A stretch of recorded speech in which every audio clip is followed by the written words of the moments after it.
Presentation in London. Live stream with confidence. Warning.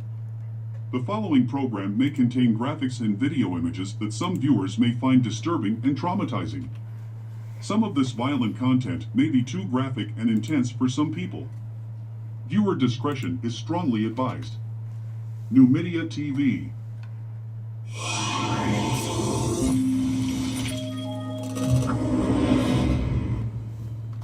This is a special announcement on our rights to the choice of royalty-free tunes in all of our videos and podcasts. It has become a common practice occurring or appearing so frequently on Facebook with claims of copyright infringement in many of our live streams and video content. Frank Bello and the team at NuMedia TV would like to state unequivocally that Frank Bello and NuMedia TV have all legal rights to use over 700 royalty-free tunes in all of our videos and live streams and have not infringed any intellectual property rights. Some other tunes that may be used in some of our videos were also fully paid for on the Movavi video editor software program and another paid-up monthly subscription on Restream.io.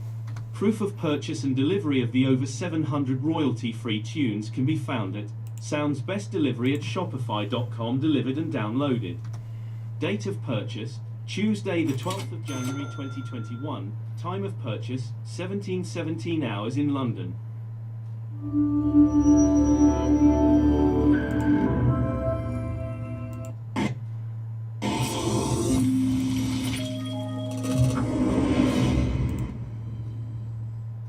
Fair Use Act Disclaimer. Fair Use Copyright Disclaimer under Section 107 of the Copyright Act 1976. Allowance is made for fair use for purposes such as nonprofit, criticism, news reporting, comment, teaching, education, and research. Fair use is a use permitted by copyright statute that might otherwise be infringing. Content disclaimer. The views and opinions expressed in this media or comments on this channel are those of the speakers or authors, and do not necessarily reflect or represent the views and opinions held by this channel's broadcasters. Due to the social nature of this broadcasting channel, videos and audios may contain content copyrighted by another entity or person. This channel's owner claims no copyright to said content.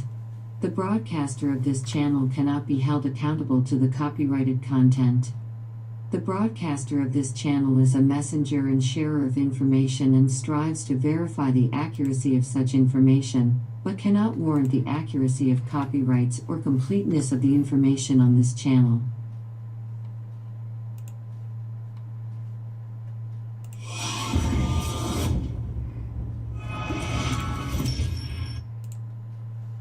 TV in London.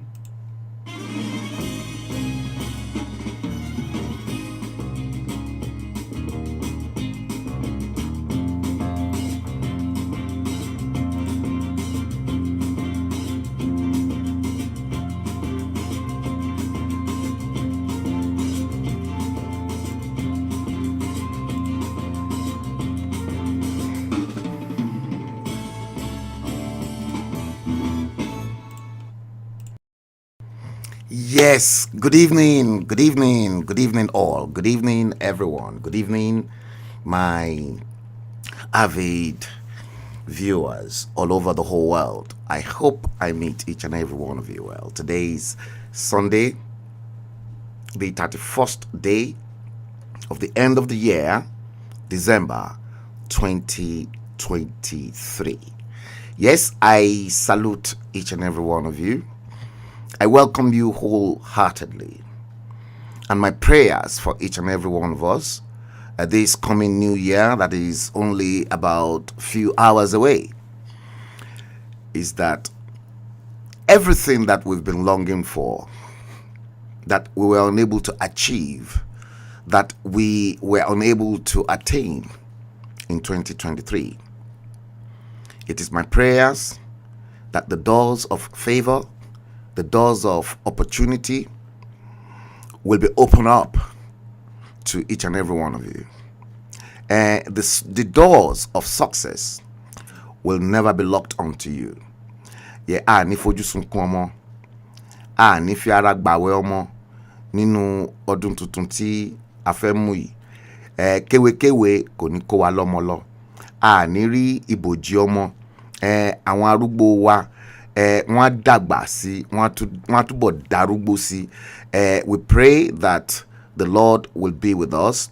Afẹ́fẹ́ burúkú tó bá máa fẹ́ nínú ọdún tuntun 2024 tí a fẹ́ mú yìí, Olúwa Ọlọ́run ọba Olódùmarè kò ní jẹ́ kí afẹ́fẹ́ burúkú náà kó fẹ́ kan ìkankan nínú wa tẹbítẹbí taratara. I throw away salute. I greet you all and I bring you good tidings. Ṣé àlàáfíà ni mo bá ọ̀pọ̀lọpọ̀ yín àti oníkálukú yín? Yes, sometimes I might be forced into mixing today's show with some little bits of Yoruba, but I will interpret all those Yoruba as we cross the border. Yes, first thing first, apologies. I had thought that Yeye Dara Kowe will be joining us, will be joining me on the stream tonight. I had thought so, but unfortunately, man proposes, God disposes. But something happened and she had to quickly attend to those things. And you know very well that Yeye Dara Kowe is on holidays and she's still very much with us here in London.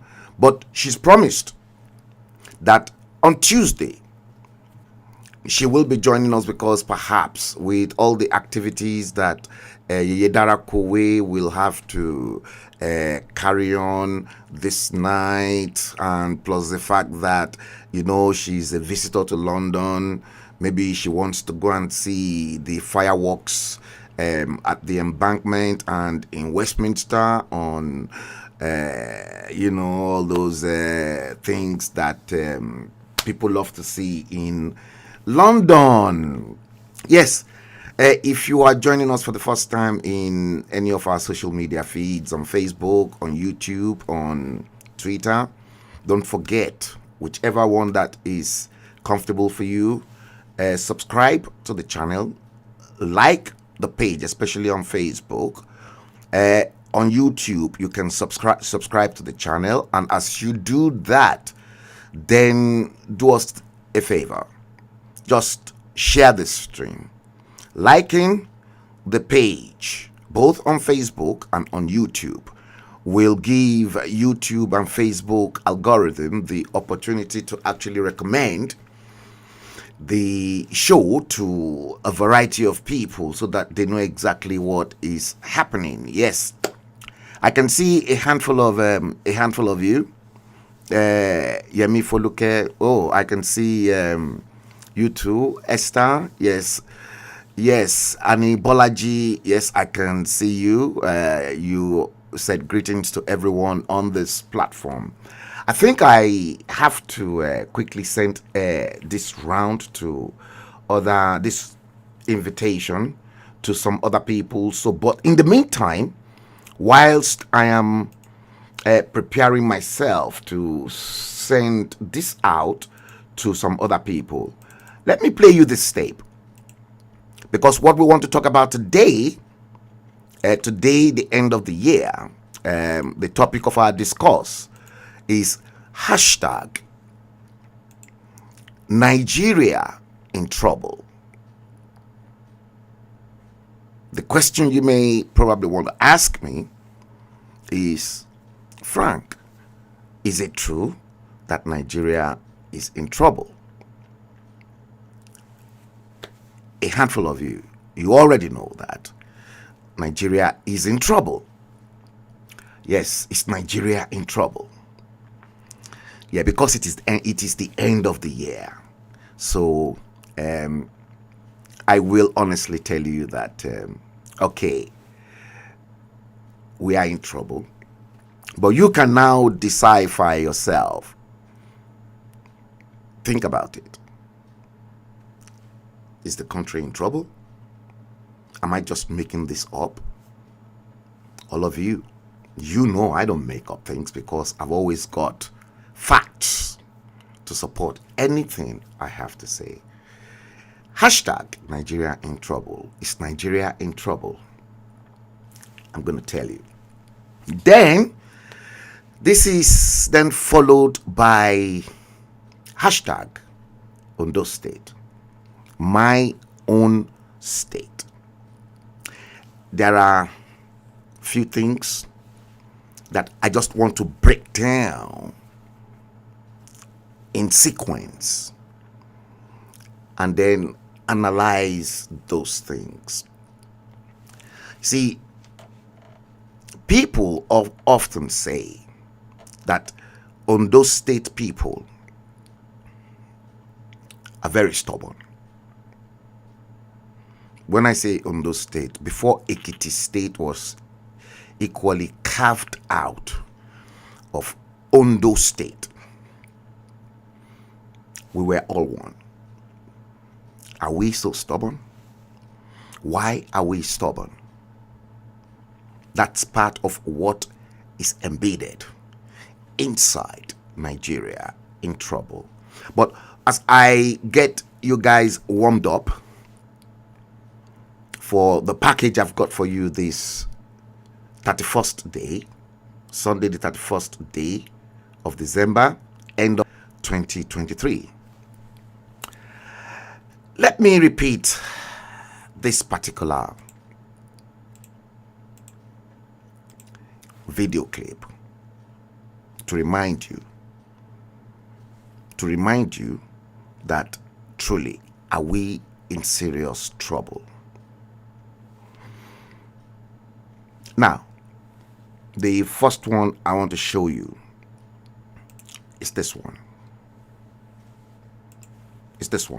Let's recap on this particular one. Watch the current Senate President, Godswill Akpabio, said before he became a senator, okay, but he was directly in charge of the NDDC. And you know, the oil producing states, the South, they were given that government department, I'll probably say government quango, some substantial amount of money, because oil has been taken from the soil of the South, especially Bayelsa State, Ondo State, Rivers State, Akwa Ibom State, and Cross River State.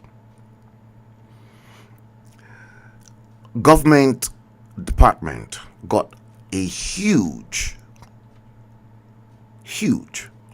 amount of money, and part of the proceeds of that allocation by the federal government was meant for the people of the South to use that money in taking care of their own people. You see, Nigeria in trouble. I want you to watch this. You've probably seen that before, but watch this. That people who have gone to court, people who genuinely did jobs, should be paid for their jobs. So for me, I'm not against it, because of course, who are even the greatest beneficiaries? It's two people now. Okay. Because if you look at your chairman, Honorable Minister. Honorable Minister, that's okay. That's a commitment of the payment. Can I ask you that question? What is the benefit that the National Assembly is benefiting from? It's okay. Are you asking me the benefit of National Assembly? Yes, you just said. I just told you that we have record to show that most of the contracts in NDDC are given out to members of National Assembly, but you don't know about it. It's okay. It's okay. It's okay. The two chairmen can explain to you. That is why I was a member. I was a member of the NDDC committee. It's okay. It's okay.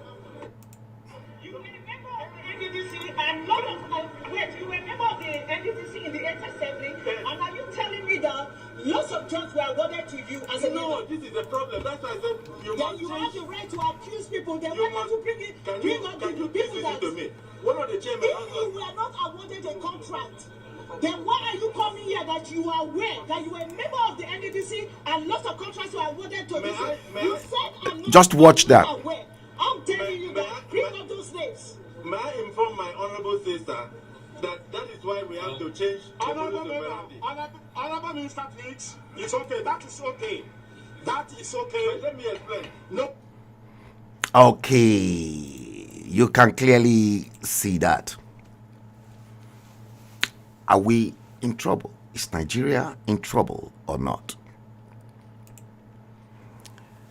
Mere looking at that, do you think we are in trouble or we are not in trouble?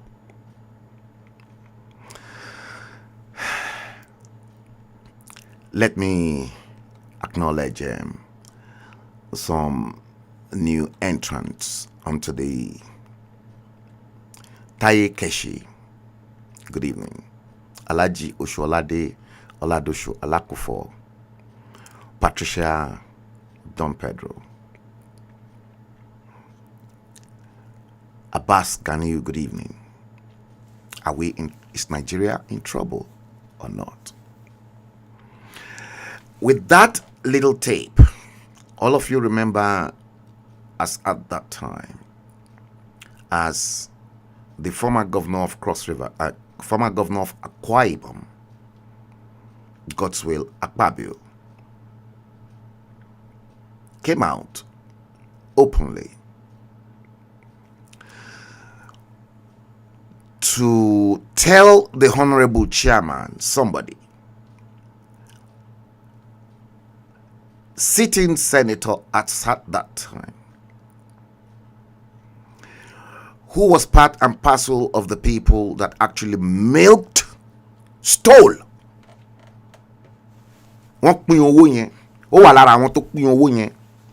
He was part and parcel of the group of those looters.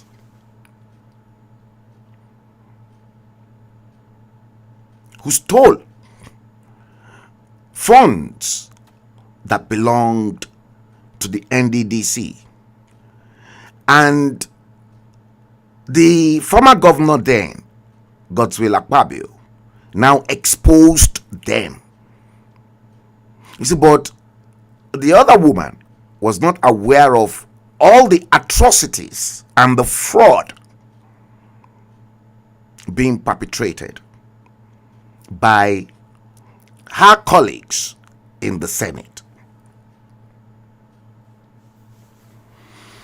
Is Nigeria in trouble? Who cursed that country called Nigeria? Who cursed that nation?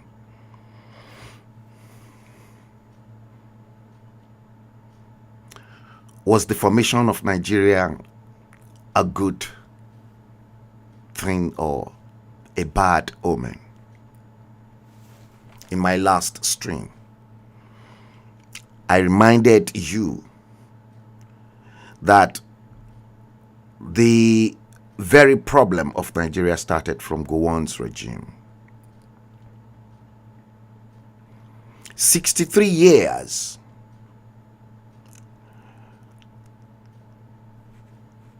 Nigeria refused to find a sense of direction, a sense of nationhood. This is why I am particularly angry, very angry.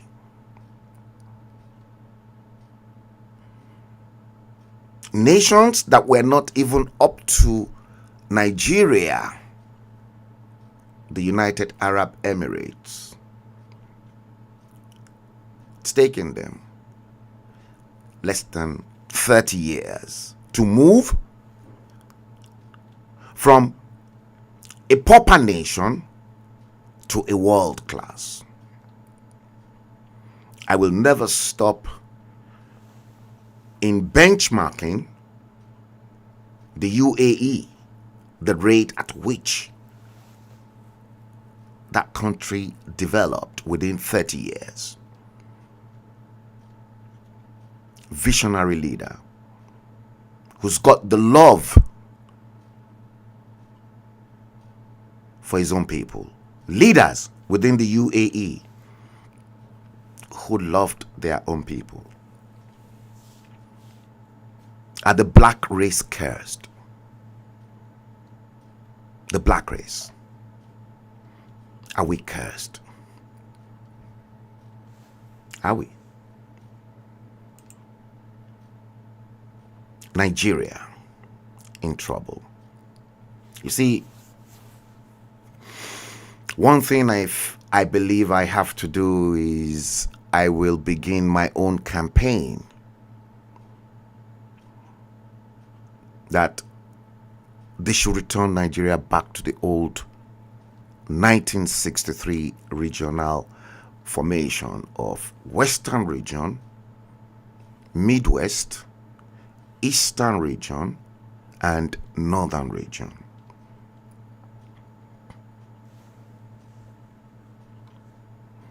I'm not going to stop, because 63 years on, that country has not worked either for me or yourself or anybody else that may call themselves Nigerians. It has not worked. Now, I played some tapes in my previous show. I'm not going to play those tapes, but what I want to use to remind those nasty, hopeless, and ruthless politicians in Location 9 is the fact that we came into this world with absolute nothing. And one day, we surely will return back with nothing. We ain't taking nothing with us. Watch this clip.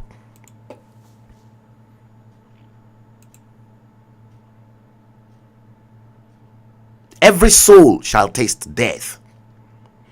Look at that.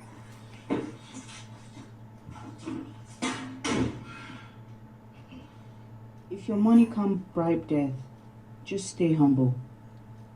And before you tell someone you're not my class, go ask a mortuary attendant if there are any special bed for the ruling class. Respect humanity. Respect humanity. Be humble. Be humble.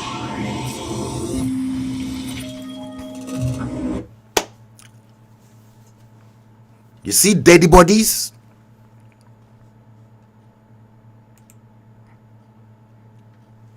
Do you see dead bodies? Báwo ni Surulere and Yoruba World Media Organization? You see dead bodies? We came with nothing, and we will surely return back with absolute nothing. Ilé ayé, ilé asán. Gbogbo yín ẹ máa wà nǹkan ẹ máa wà máa. Have you forgotten that Shehu Shagari was one time the president of Nigeria? Have you forgotten MKO Abiola was one time reigning, and he was dining, eating and dining with kings, queens, heads of government? Where is he today? Where is he? All the business empires Abiola built in his lifetime, where are they today? Where are the money today? This world is all about coming into it, looking for ways on how you can make things better. I once said to each and every one of you that the reasons why God continued to bless the white race, irrespective of the fact that the white race, they've committed more crimes across the whole world, is the fact that they love their own people. And they provide, at least for them, when they lose their jobs, when they are down, the system automatically kicks in. The social system in many other advanced countries, the system automatically kicks in. At least for that temporary moment that they are struggling, until they are able to get back onto their feet. Because in this life, no condition is permanent. Rishi Sunak is our prime minister today. Before he became prime minister, somebody was prime minister. That somebody, Boris Johnson, Bojo, equally became the prime minister. Somebody was there before him. Power is transient, temporary. What you do with power is the legacy you want to leave behind. With all your current legislators in Nigeria, the only legacy I find them leaving behind is mental torture, deprivation, poverty, nepotism, tribalism, and guess what? Ideological and sociological demoralization. That's exactly what that is what they're using. Now, if that is not the case,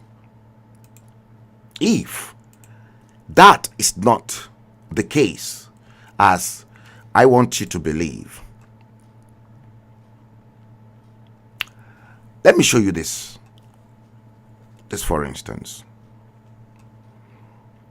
I want you to have a look at this.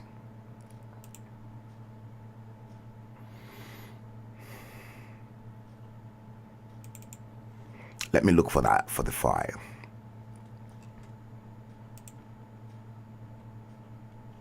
Look at this. Look at this car. Look at this.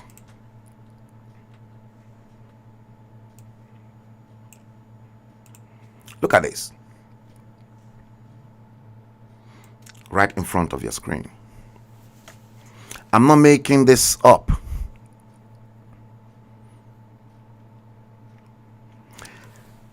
This picture you are looking at, that man in front of your screen was the ex-governor of Zamfara State, Bello Matawale.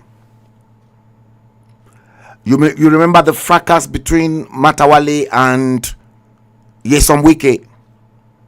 Now, this man is so cruel and bloody wicked.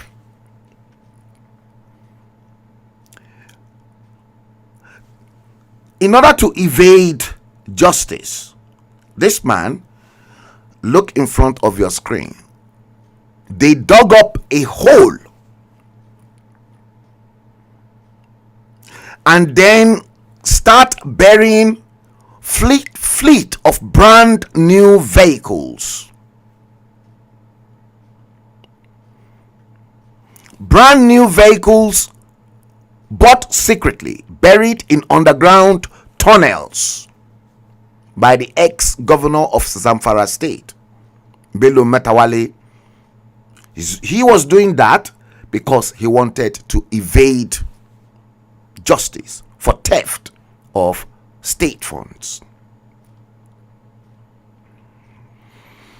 You can clearly see the last car at the end of that tunnel being lowered. SUVs.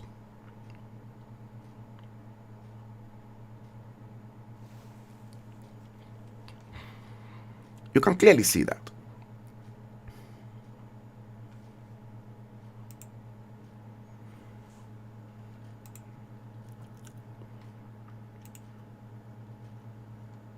If you're joining us for the first time, please don't forget to like, subscribe, and share the live stream. Is Bello Matawale not a weak, hopeless leader? Rashid Atolagbearu. Yes, guys, some of you who are expecting to see Yeyedara Kowe today, unfortunately, due to some unforeseen circumstances, and because it is the end of the year, she will be joining me live on Tuesday at 6 o'clock. Yeah, because we need to talk about some issues. So she's going to be my guest Tuesday, is unfailingly. Yemi Foluke, thank you. You said vanity upon vanity. Indeed. You can clearly see that. That man. Is that not wickedness?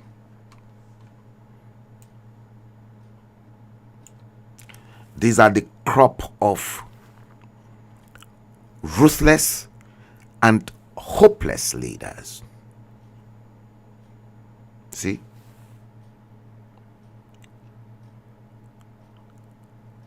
You see that? Don't you know how many children Almanjiri children that are out of school in Zamfara state, a Sharia state?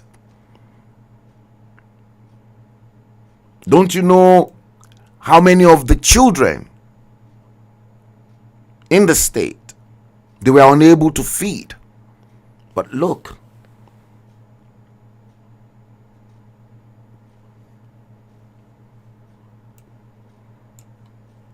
see that?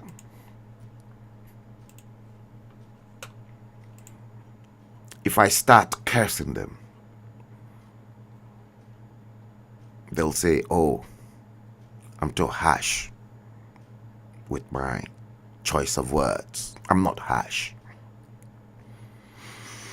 I'm just speaking the truth. And that is the whole truth. Not making things up.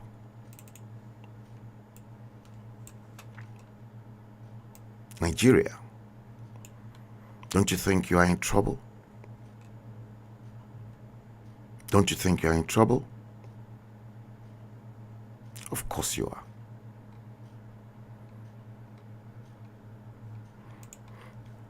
Malam Aminu Kano, he said, Nigeria will know no peace until the son of a nobody can become somebody without knowing anybody. Is there peace in Nigeria? Is there any peace in Nigeria? If there is peace in Nigeria, then we won't have that bloody killing in Plateau State.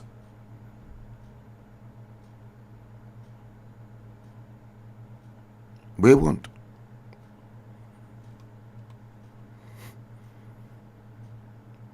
Nigeria will know no peace until the son of a nobody can become somebody without knowing anybody. Malam Aminu Kano, the former presidential candidate of the People's Redemption Party, PRP, in 1979. Visionary leader.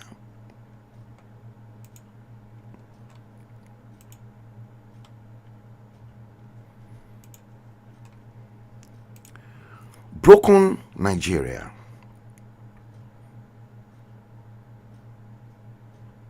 Nigeria is a broken nation. They're just trying to patch the cracked wall. The cracked wall with Nigeria, to me, as the son of a chartered civil engineer, I know Nigeria is structurally damaged, broken. 1 million of Bola Ahmed Tinubu,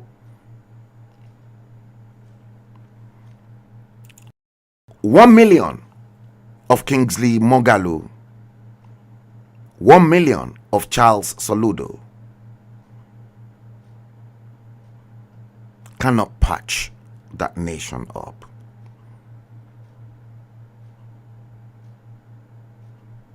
That country, without any shadow of doubt, should be dismantled, broken down into its individual components.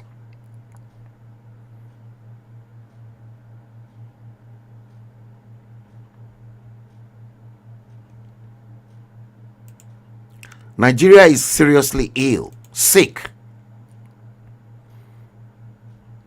Now look at this car.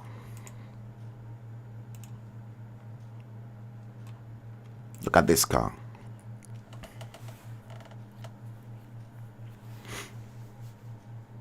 This car in front of your screen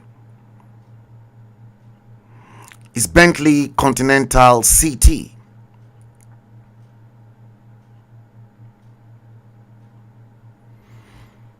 In the United Kingdom, the home of Bentley, you can clearly see the price of this car.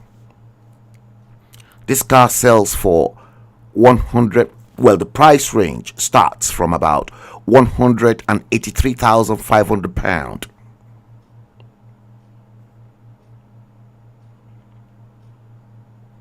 When I did the conversion online, that car in front of you, Bentley Continental CT, the conversion of £183,500 is 183,930,933 naira. Converting 183,500 quid into naira. That car. You can see how sweet and precious that metal is, because one thing about Bentley is that Bentley is handmade. Every part of the of that Bentley, any Bentley, they're not machine made, man made, handmade by man.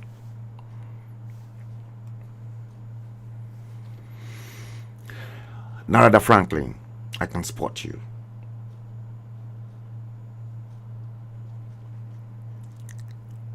That same car you are seeing, you'll be shocked to see the same car in Nigeria.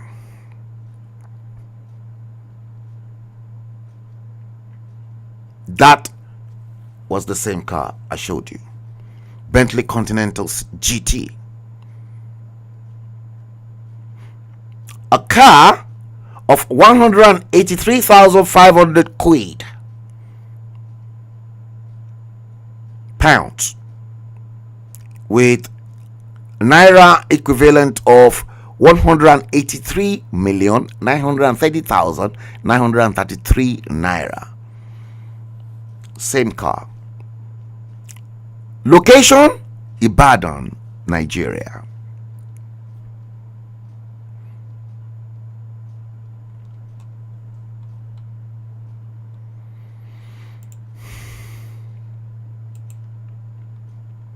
Who cursed the black race?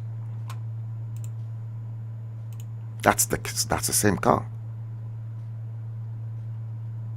You see?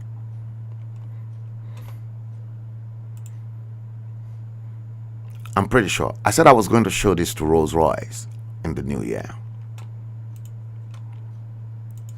You see that? Reckless politicians. Because they stole the money. Maybe probably when this Damboroba Shege Mutumu Banzani person who actually purchased this car, just like that idiot called Dino Melaye, acquiring all the wealth looted from the people.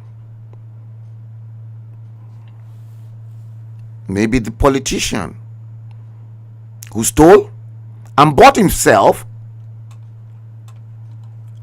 something like this from the showroom, probably in the UK, from Rolls Royce.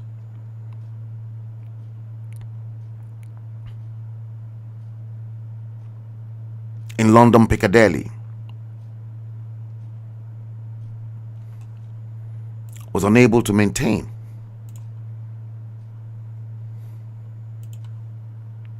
The car.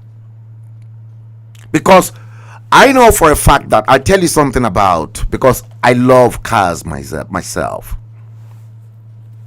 One thing about Rolls Royce is that the moment Rolls Royce should leave their showroom, Rolls Royce don't come back to their warehouse. Rolls Royce engineers, everybody will go to wherever Rolls-Royce is located in the world, either for service or maintenance. In situations where Rolls-Royce will have to come back to their garage in London, is when they have to fly or ship the car back for a special routine maintenance, maybe a complete overhaul. You see the way reckless politicians. Now imagine exactly what 183 million naira, 930,933 naira will help in empowering a particular community that somebody just wasted on a piece of metal.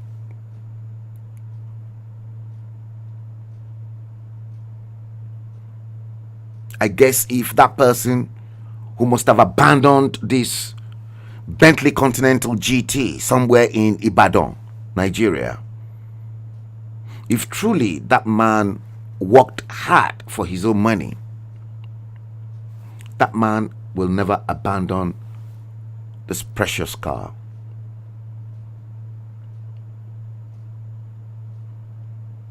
In this slum part of Ibadan in Nigeria.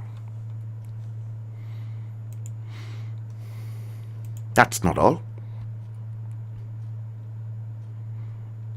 I'm not done yet. Now look at this car.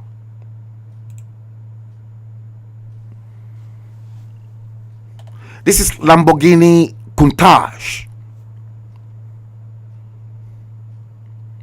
You can see how beautiful this Italian car is. This car, Lamborghini Countach, retails for 499,000 US dollars. Convert that to the Nigerian naira. Again, we arrived at 393,960,500 naira. Lamborghini Countach.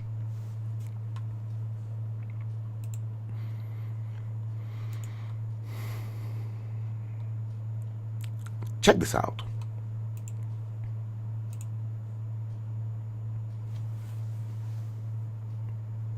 Location, Lamborghini Countach, Lagos, Nigeria.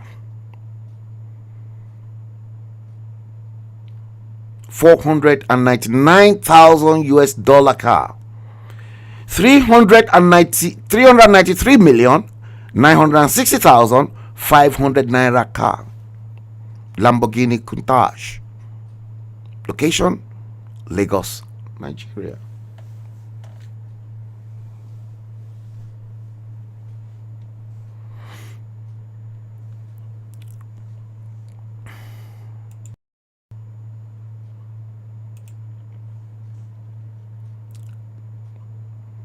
You see why I'm angry?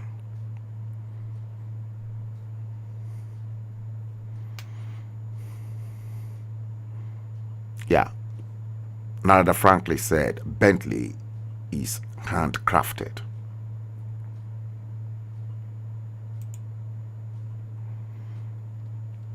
And again, Narada Franklin, you said, with all honesty, Nigeria is finished. There was once a Nigeria, a former nation. It is known now as Islamic Republic of West Africa. And again, Narada said the abandoned Bentley in Ibadan is American specs. Yes, it is.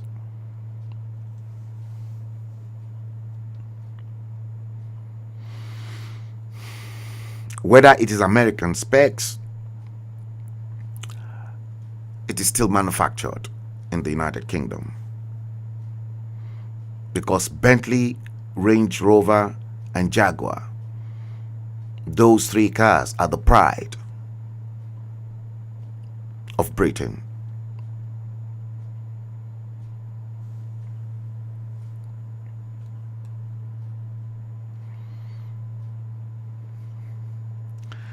You see that? Lagos, Nigeria.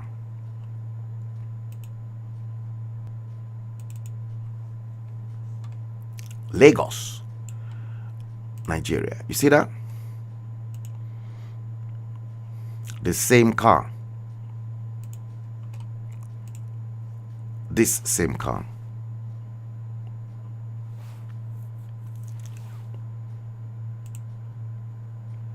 There's a lot more. Look at this. Look at this Rolls Royce.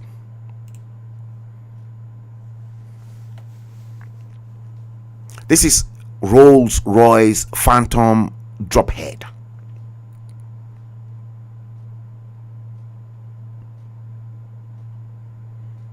Rolls Royce Phantom Drophead. This car, again, retails for $533,000.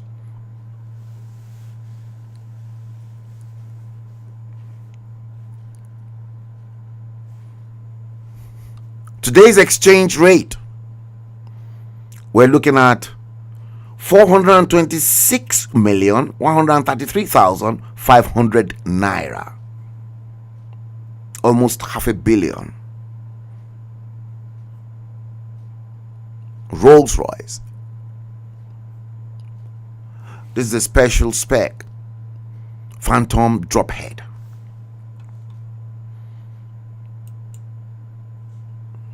That same car you are looking in front of your screen, that Rolls Royce. Boom, here we are.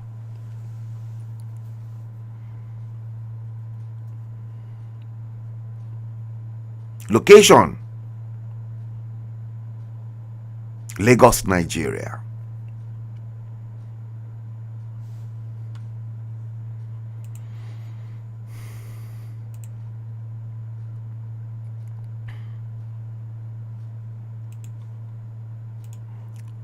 That same car. That same car. Look at the features, because it is packed exactly the same way the abandoned Rolls-Royce Phantom Drophead was packed. So you can see the headlamp, the headlight. You can see the drophead.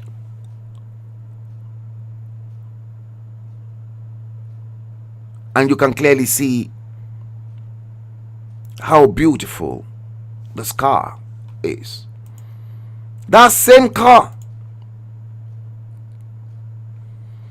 in the same position, almost packed the same position. Bam.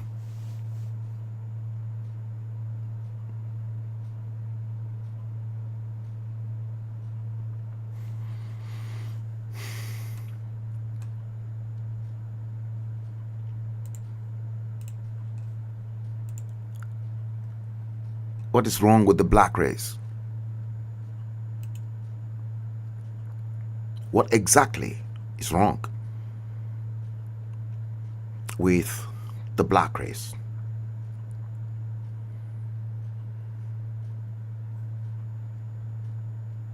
What is wrong?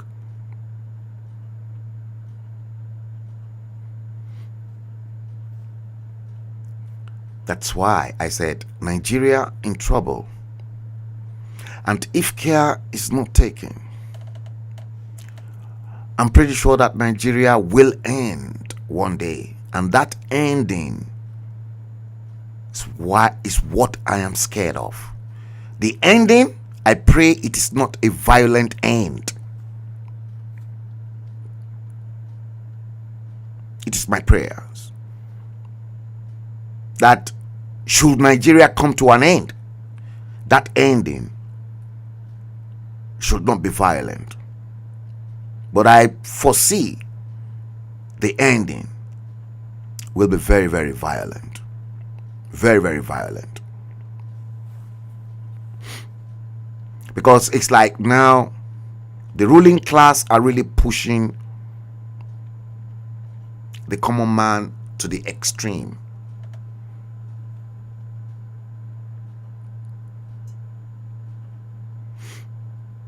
Today is Sunday, the 31st day of December 2023. If you're joining us for the first time, please don't forget to like our page, subscribe on our YouTube channel if that's your favorite, where you feel you can watch the stream. And then don't forget, share the stream.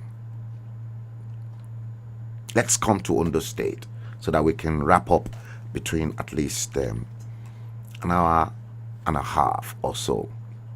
Ondo State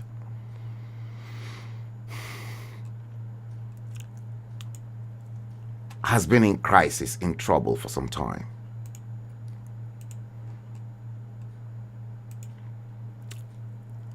Some of you are aware of the fact that we lost our governor, Arakuni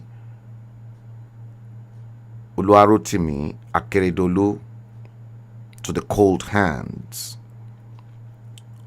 of death. I think we all saw this coming. We saw it coming. It's not that we're not aware of it, but we never knew it would be too early. There are so many things that's gone on. But let me play you this tape, and then I will then analyze what is contained inside it. I want you to please watch this very, very carefully. Watch this tape, it's coming. Where is it? Okay, let's do it this way. Let me add, this one. Okay, now let me put it onto your screen for you. This is NuMedia TV in London.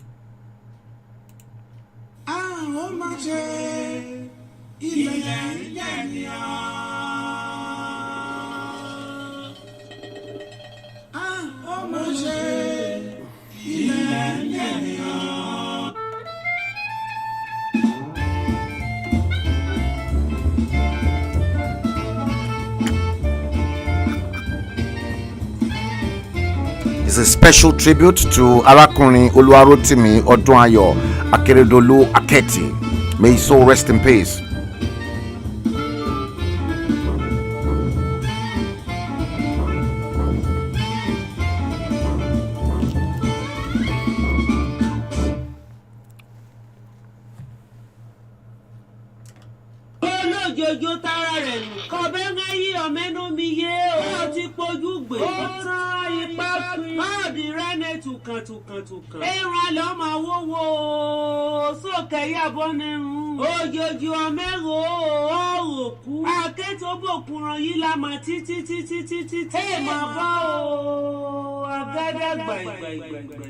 Ujejoku yo papa fora keti o ma che o ó ní bá máa gbé dú bọ̀wọ̀ dárọ̀ rú ẹni bá máa lùkò dú dárọ̀ ẹni bá mọ wọn lẹ̀ dú kéka súrí arẹgbà ẹyẹ oko lúwọ́ ló ti ní o ọdún yọgbẹ̀rẹ̀dínlógún máa légbèje òbí ọ̀rọ̀ ẹ̀rọ̀jẹ̀ wà ràpàràpà ó ro wá gòòrò bójújú gẹ́gẹ́ àkẹ́tì olúyíwá ọmọdé ìmọ̀ràn púpọ̀ polóore oró máa gbé o ọmọ ojóṣojú wa tẹ́ kábí yóò gbó bí wọ́n kú o àkẹ́tì ọmọ ọlọ́rọ̀ ọmọdé ìmọ̀ràn ọmọ ọlọ́rọ̀ ọmọdé yerúmẹ́yú ohun yẹ fọ kéjekéje inú àgì olórogún yẹ mẹ́ẹ̀ẹ́sẹ̀ gbọ́ àmọ́ títọ́ polúdà bá ẹ̀ṣẹ̀ níwèé rìn o akéré mọ́ wọn fẹ́ pòjù aṣọ ti tán dọ́jà ọ̀rọ̀ gédédúwé rìn o mr tọkàndú àfọ̀rọ̀ gbìyàngbìyàn. wọ́n gbogbo ti gbó yẹ jẹ́ gbogbo alágbára dẹ̀hùn.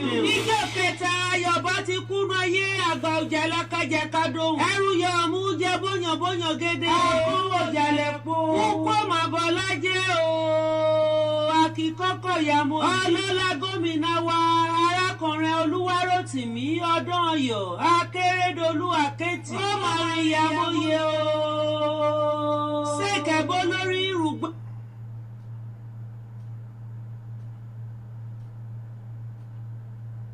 Rest in peace. Arákùnrin Akérédolú. We want to send this special tribute to him.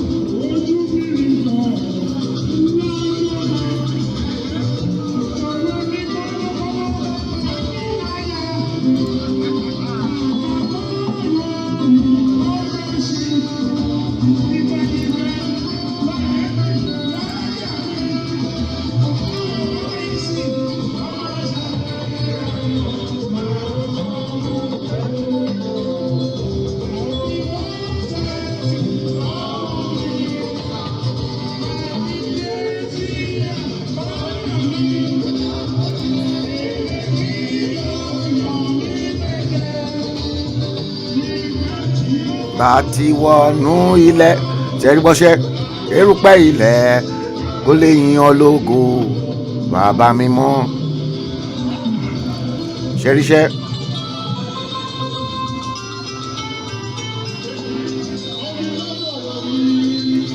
Power is transient.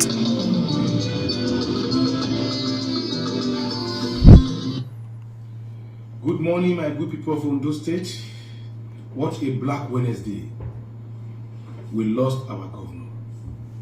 May God forgive him all his sins, and may God accept him on his right side. Folks, there is nothing that kills a man than having a bad wife. Having a bad wife.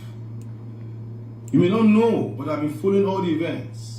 Akérédolú did not enjoy his last days. Did you hear that? On earth, despite all the wealth, and this is a big lesson to we that he has left behind here. To we that it's not that money cannot buy you happiness, money cannot buy debt,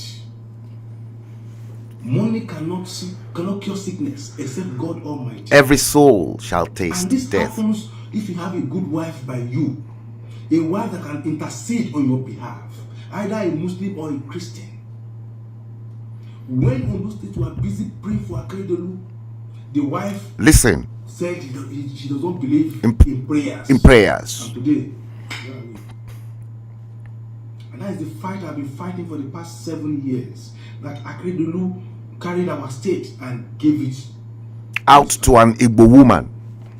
But thank God today it has come to an end. It has come to an end. But it's a big lesson to all of us.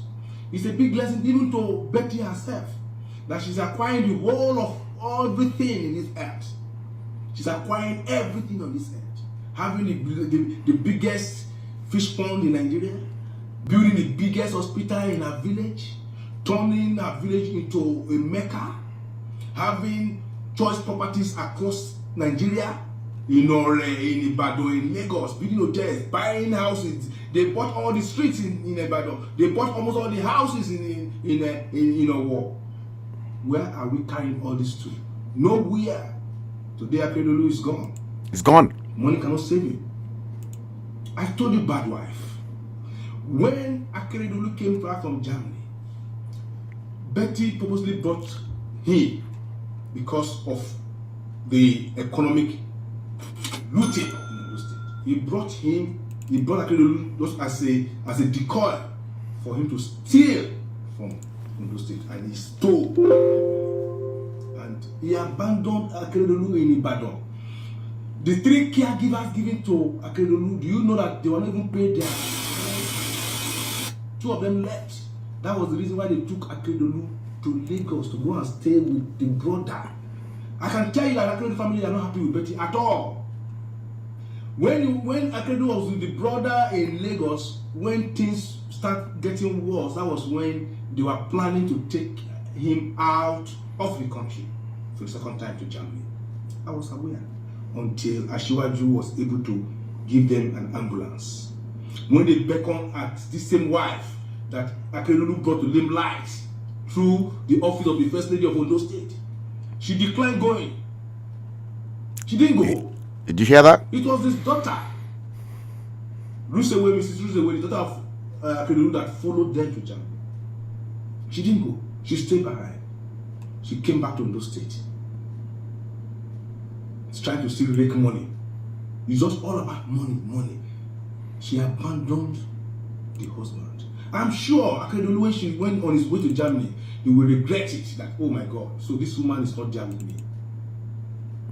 No matter how bad the Yoruba woman is, I'm not tribal here. I'm just telling you the reality. A Yoruba wife will not abandon the husband at that critical hour. How would that be so good, so nice that we heard that Akeredolu died in Germany in the hands of Betty? But Betty was in Akure, was in Akure Delivanting, supervising how to steal money, supervising how to build hospital, supervising how to fish pond. When she heard that Akete is gone. This is a big lesson. May our children not marry from the wrong tribe and from the wrong family. This is a big lesson to all of us. And I will say again, congratulations to those people. Not congratulations that Akete died though, because we all died. I'm not happy that he died. No. But congratulations that the bondage that Betty tied us and the son is broken. The shackle is broken. They don't care. The son was clubbing in Lagos, clubbing in Abuja. He doesn't care. The father was this. The mother too was everywhere, holding meetings up and down, still responding on social media when the husband is in critical condition.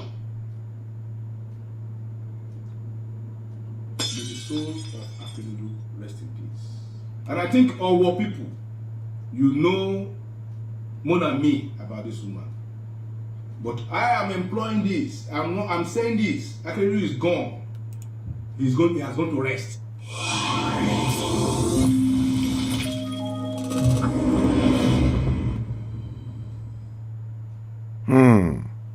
There's a lot more. Listen to this. Good morning, everyone. This is Banditry. I have a message for Ademusa, and I believe that she is on this Akete Women's platform.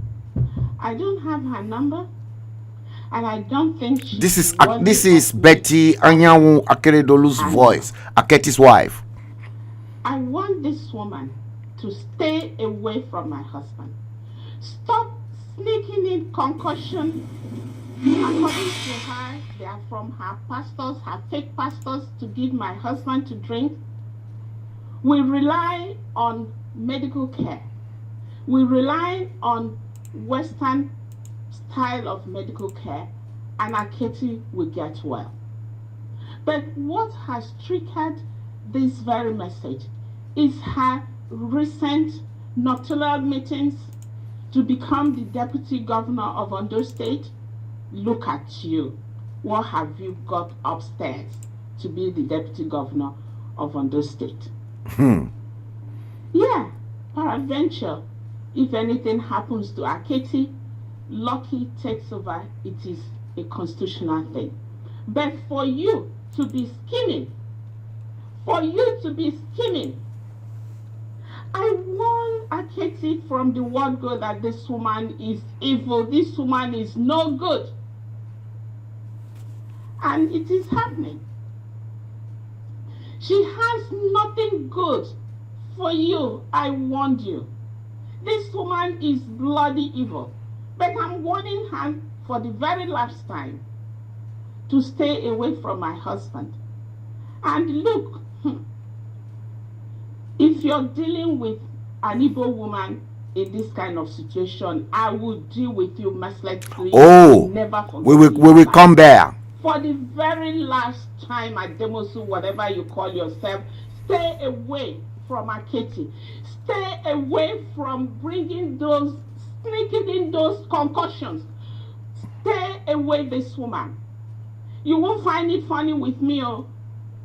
You will never find it funny with me. You are very, very a terrible human being. Go away and go and enjoy your loot. You hear that? Now, listen to the reply by this gentleman again. Yeah. First of all, I want to apologize to my Igbo folks all over the world. My last video it's not meant to disparage you. No. But the issue here is that your daughter that's supposed to have, make you guys proud, let you guys down. She never represented you well at all as the First Lady of Ondo State. And I know, I'm going to put it to my Igbo friends, you will not accept what the shenanigan that Betty did in Ondo State for 7 years. No Igbo state will accept that from any Yoruba woman. Sure. I stand to be corrected. There is no any Yoruba woman that will come to an Igbo state and be abusing Igbo people the way Betty was abusing Yoruba people in Ondo State, where she's getting money from. At every slight opportunity to be insulting Ondo State people, and that is the state you are making money from. This is annoyance. You don't buy the fingers that feeds you. Any tribe at all, but just the annoyance. For 7 years, this woman has held us in captivity, abusing us, abusing at every given opportunity. She abused the citizens of Ondo State. She will tell them, do you know? I will tell you I'm an Igbo woman. I will tell you I'm an Igbo woman. These are the issues. I told some people that she's not mourning. Now that's the truth. She's not mourning the husband at all. Let me tell you a scenario. Betty had the death of the husband 3 hours before the news went public. But she held the news to herself. The next thing she did was to summon her staff, her SA, to go to the office and bring files. She started treating files, making approval, payments, and whatever. She was concerned about the monetary, the goodies in that office first. She did everything. She called them, she treated the files, then make approval, whatever, before she carry her bag. She carry her bag. Instead of her going to a war that is just 30 minutes away from Akure, she rather faced Ibadan, an hour plus away from Akure. That was after she left. Few minutes she left, the news broke out. That was when her aides now realized that, so this is the reason why Madam called us to come and treat all these files. Now she has gone to Ibadan. The caliber of Akeredolu. He was born in Owo. He is from Owo. He governed Ondo State. The condolence where the wife and the children ought to have been today. It's Owo. He has a house, a big house in Owo. That is Akeredolu. They're supposed to have been. The wife ought to have been at that moment for war. So our people will now have to come and pay homage, pay the last respect for Akeredolu. Now, Mr. President is on a crossroad. How can Mr. President come to Ibadan to come and pay a visit? It's not possible. Because or other governors to come. It's not possible because the protocol is this: when the caliber of Mr. President is visiting for condolence like that, he goes straight. He goes to the ancestral home of that person. Yes. And after visitation, he has to go and see the paramount ruler of that, which is on the wall of Owo. Now, are you expecting President Tinubu to go to Ibadan and then see Olubadan, condolence to Betty, and then drive again to Owo to go and commiserate with the Olowo for war? So if I tell you that she's not a good woman, you can see for yourself. She's not mourning her husband at all. At all, she's not. Right? She has just told you she doesn't care about our people and their son. So, please, my last video is not to abuse Igbo, whatever, but it's just the annoyance. No Igbo will accept the shenanigan, the insult that Betty heaped on us for 7 years in Ondo State. This is a state that made you a billionaire. This is a state that catapulted you to a celebrity. And at every point, you insult us. You insult us with education. You insult us with what an insult. Every given opportunity, I stand to be corrected. The woman only came to steal from Ondo State people. I'm telling you, most aspirants in Ondo State are gnashing their teeth because she collected money from all the aspirants in APC during that election. Some people are now paupers. I have a brother of mine who is a pauper. SOT, Chief Albert Akintoye from Akotobo in my local government. He has rendered that man penniless because in the van that I'm going to give you the ticket of Heart of Friend. Before she gave it to my own brother Jimmy Odimayo, I know how much she collected from him. Millions. You hear that? And she's still insulting people. I'm telling you, she collects money from most people. I'm still coming back here.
In memory of Arákùnrin Olúwarótìmí Akérédolú.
ṣàánú fún wa.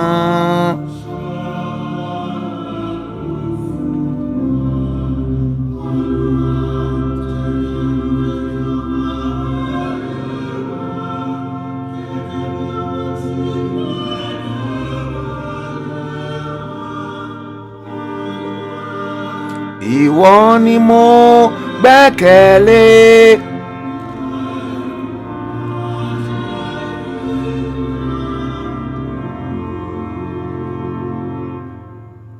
Rest in peace.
The man who fought so ruthlessly to make sure that Amotekun got established in the southwest.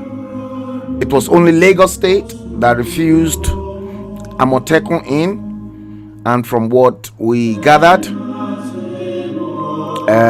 Amotekun was part of his legacy, and a lot of things been going on that the witches and the wizards in Ondo State were not happy with Arakunrin Akeredolu Aketi because of the Amotekun, and that the Amotekun were disturbing both the white, black, and red witches in their meetings at night. There was other stories that came out to now say that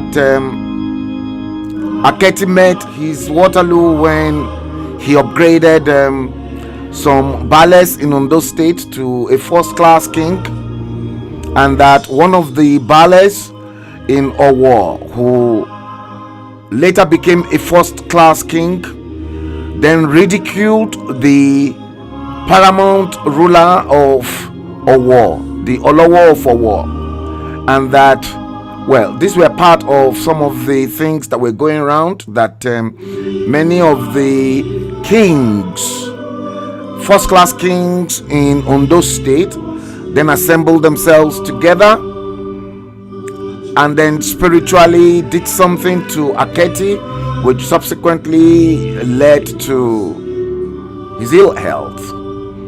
Those were some of the few bits and pieces, and there was a video that went viral on the social media as well, that all Aketi needed to do as at that time of his illness was to go and then reverse some of the decisions he made whilst in office, and then apologize to many of the first-class kings across Ondo State for upgrading those ballets to a first-class king.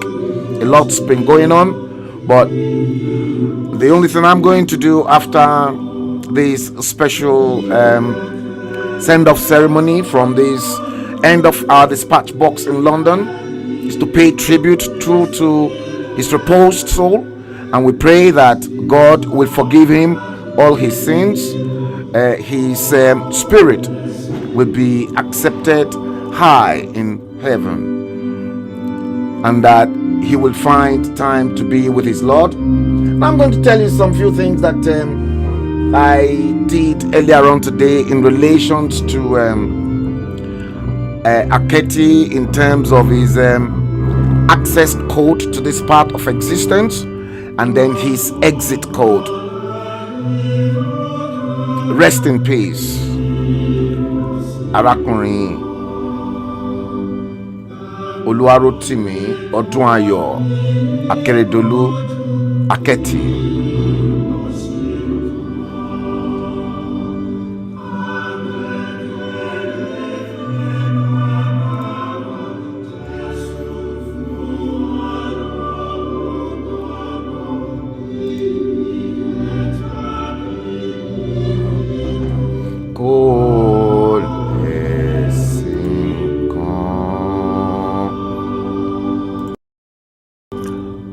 Rest in peace, Akẹ́tì. Now, within that video clip, you clearly heard Betty Anyanwu Akeredolu, the wife to the late governor of Ondo State.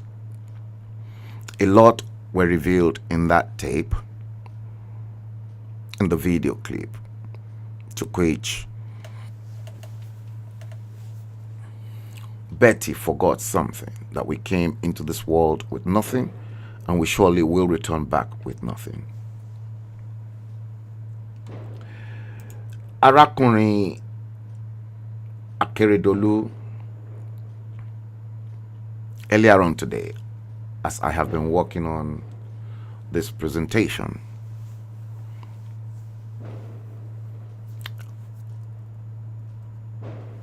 was born 67 years ago. His access code to this plane of existence, I now discovered exactly how he entered this plane of existence, from the darkness of his mother's womb to the lights of this world. I discovered that based on his date of birth, let me bring that out for you guys so that I can display it in front of your screen. Based on his access path to this world, let me show you.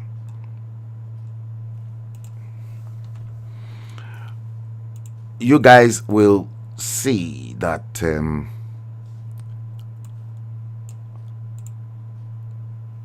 Arákùnrin Olúwarótìmí Ọdúnayọ̀ Akérédolú Akẹ́tì was born on the 21st of July, 1956. Decoding that life path, I only just got to know, obviously due to the fact that you guys know, you understand that I am somebody that works with numeracy, numbers. Collapsing Akeredolu's date of birth, I arrived at a master number, life path 22-4. Master builder. Some of you that must have been on my different programs, on my live stream with life path and so on, will understand exactly what I am talking about. He's a master number carrier, and there are two sacred numbers, 11-2, 22-4, and 33-6. And when you look at those life path, you discover that 11, 22 are at the basement of the triangle, and 33-6 is right at the apex of the triangle. So the late Arákùnrin Akeredolu Akẹ́tì was a life path 22, a master number carrier.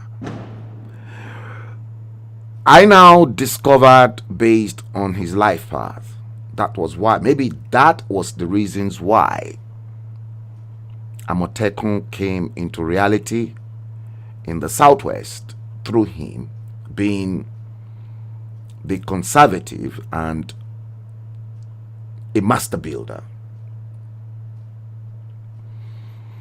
Now, his exit code, based on the time of the announced of his departure, was 27th December 2023, cracking his exit code from this plane of existence into the world beyond, the spiritual realm, because he's now in spirit, because he's no longer with us. So his exit code is a number 1. He entered this plane of existence with a life path 22, the conservative and the master builder, and then exit with a number 1. And number 1 is what? Is only reserved for just one person. I am that I am.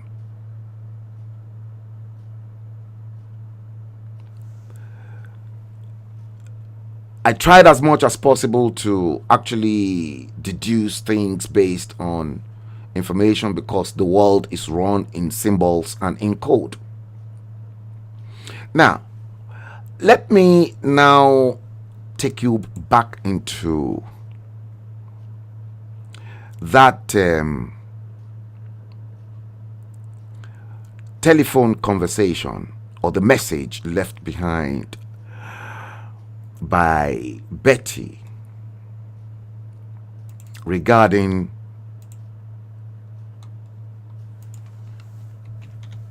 Olubunmi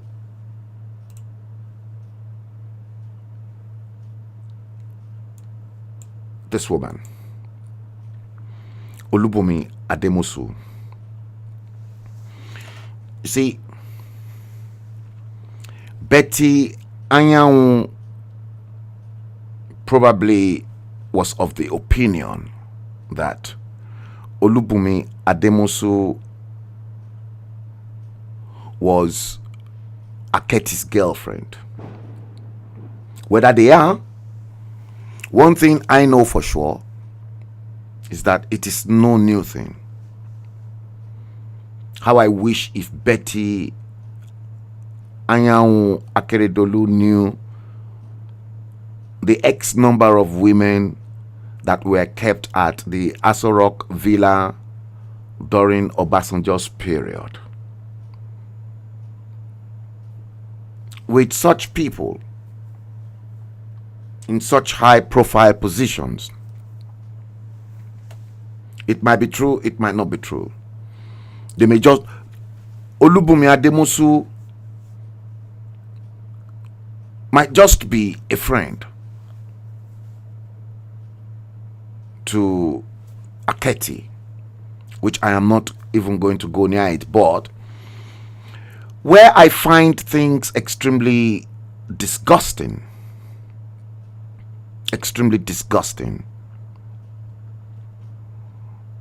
is the feces, Igbe, and the insult Betty Anyanwu Akeredolu threw at the Ondo State people. You see, let me first of all take the issue of Olubunmi Ademosu that you are looking right in front of your screen for you. Now, Olubunmi Ademosu is not just from an ordinary family in Akure in Ondo State. She's from the Elemo Adedipe family in Ondo State.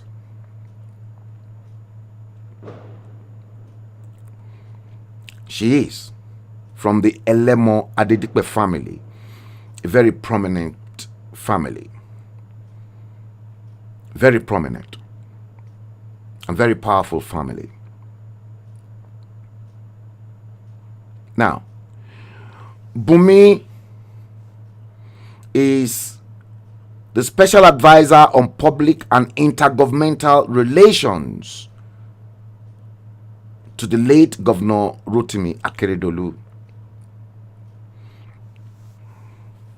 And in that leaked audio, you can clearly hear Betty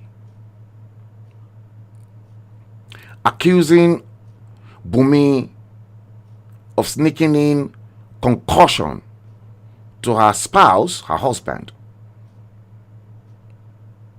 and that she's equally scheming to become the deputy governor. What gives? Number one, let me ask this question.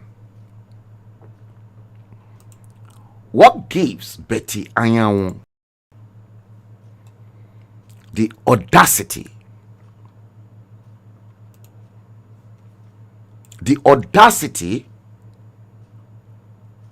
to insult the daughter of the soil where the husband is the governor? What gives her that audacity to talk to Bumi Ademosu anyhow? And in that leaked audio, she stated categorically that she's warning Bumi Ademosu for the very last time to stay away from her husband, and that she will deal with Bumi Ademosu mercilessly, that she will never forget in her life. Of course, the Elemo Adedipe dynasty family of Akure land condemned outright the threat to the life of their daughter, and a statement was issued, and the police and the DSS, Department of State Security,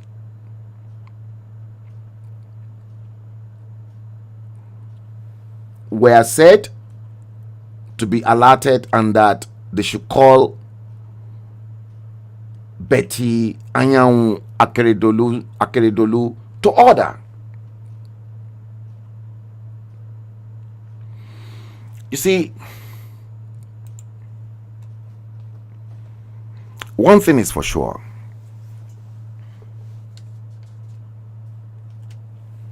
You can clearly see in the second video part that that guy released. This was the same Betty Anyanwu Akeredolu that went to Owerri to seek for a senatorial seat, but was driven out of Owerri, that she does not belong to them because she's married to a Yoruba man and the current governor of Ondo State. See, to me, I see this woman as a power freak, power drunk lady.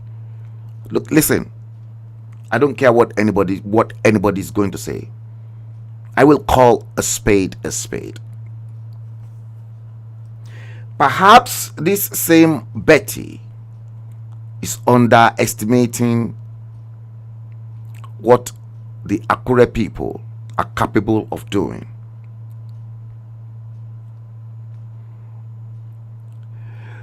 I doubt if this same Betty Anyanwu had the privilege, other than the time the husband became governor of Ondo State. I doubt if she's had the privilege to live and to stay inside any part of the Ondo State territory, Akure for that matter. Good evening. I doubt it very well if Betty Anyanwu Akeredolu knew how rugged and how tough the Akure people can be, and how unforgiving Akure sons and daughters can be. I doubt it very much. There's a proverb in Yoruba language that states that ẹni tí Ṣàngó bá wọlẹ̀ ní ṣojú ẹ̀ kò ní gbàdúrà kóhun rí ìjà ọba Kòso.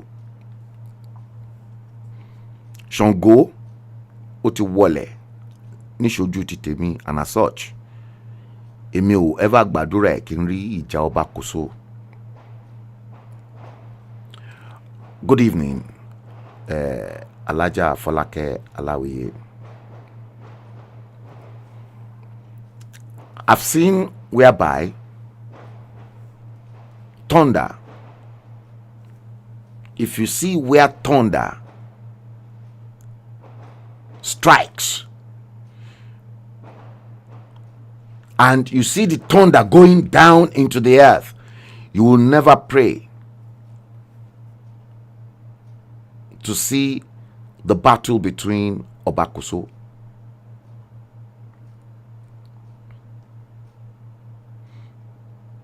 I don't know the right word I'll use for Ọba Kòso in English. You see, Betty is underestimating the powers of our spiritual ancestors. First and foremost, she was very rude. Betty was very, very rude. Betty Anyanwu Akeredolu was extremely rude to our own daughter in Akure land. Not just an ordinary daughter. A daughter from the Elemo Adedipe dynasty home in Akure.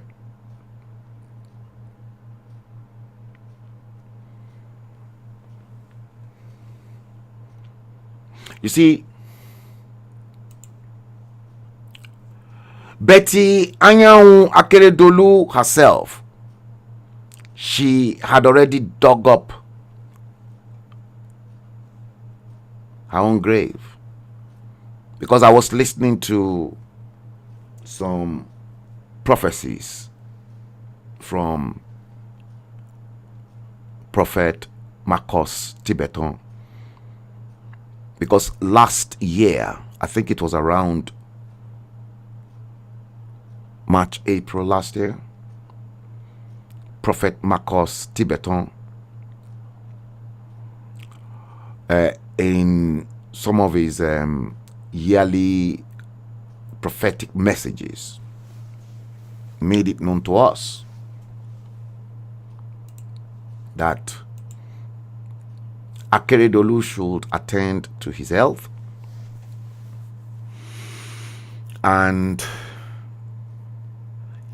he begged and indulged the governor at the time to please pay Ondo State workers their salaries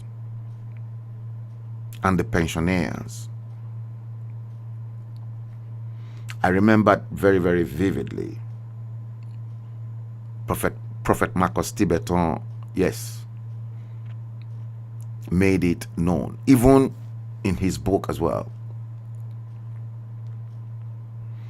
Now, after the demise of Aketi,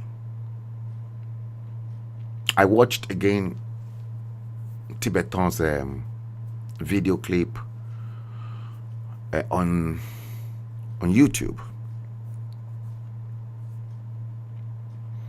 who is now saying, because last year Tibetan said Akeredolu's casket had already arrived last year,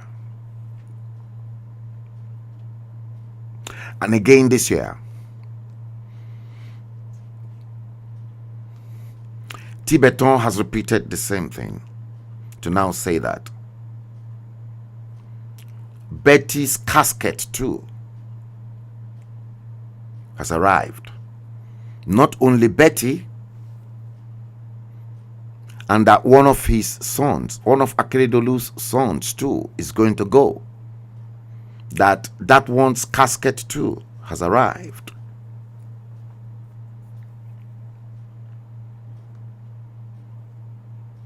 You see,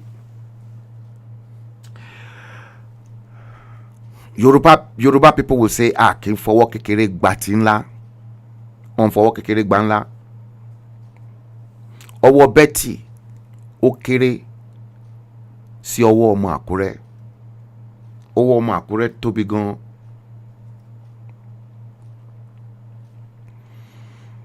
In as much as we are very hospitable in at least Akure, because I will still remember some of our Igbo neighbors, that Akure was the only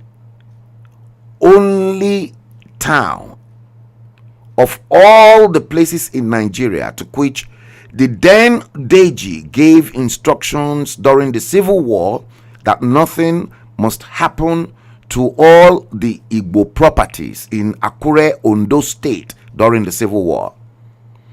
And when all the Igbos left for the east, when they came back to Akure, all their properties were handed over to them. But the question is, can the Igbos do that to any other neighboring tribes in their own territory?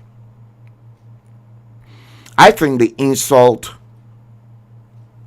that we continue to get from our neighboring Igbo brothers and sisters, I think it is very ridiculous. Things that we cannot practice and do in their own territory in Igbo land. They'd like to pass that insult to us in Yoruba land. And this must come to an end. I don't care what anybody wants to think about me. Think about me anyhow. Do I really care? I don't care.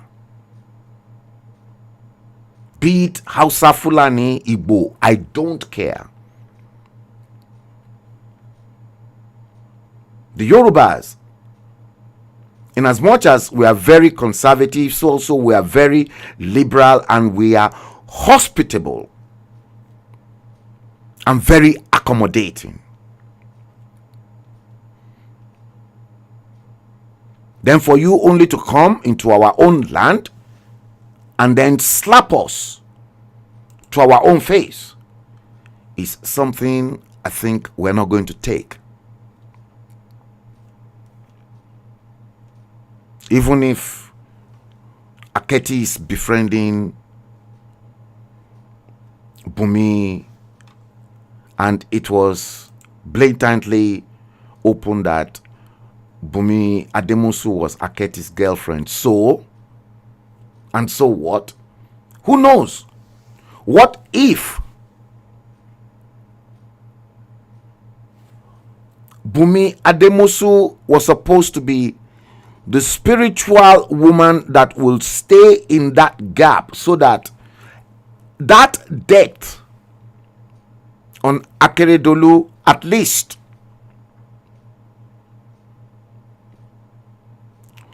can be taken off his head?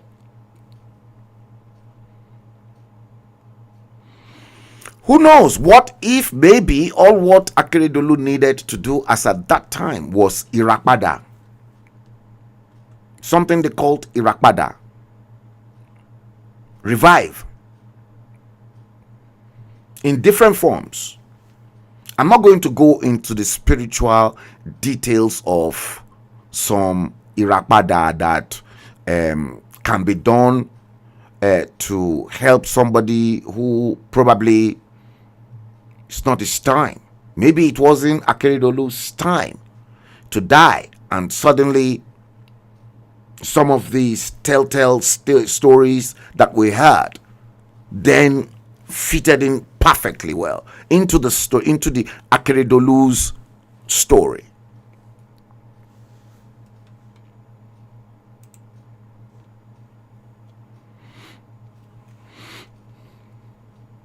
Thank you, Paul Oladunjoye.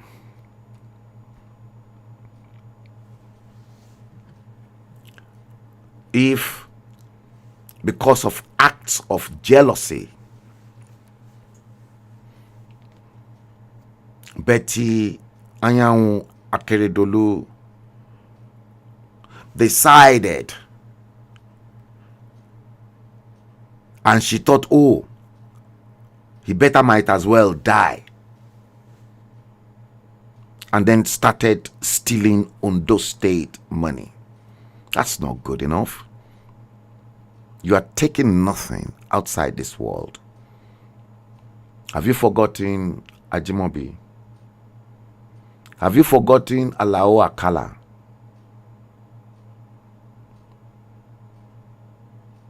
Have you forgotten Buruji Kashamu? Have you forgotten Abakiari, the chief of staff to the fake, dodgy, latex Muhammadu Buhari?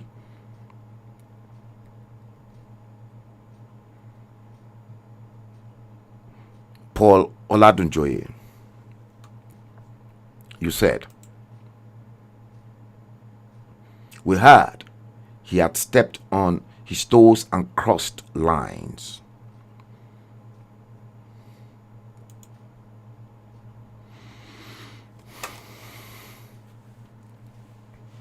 Or maybe you wanted to say she had stepped on Bumi's toes and then crossed the line.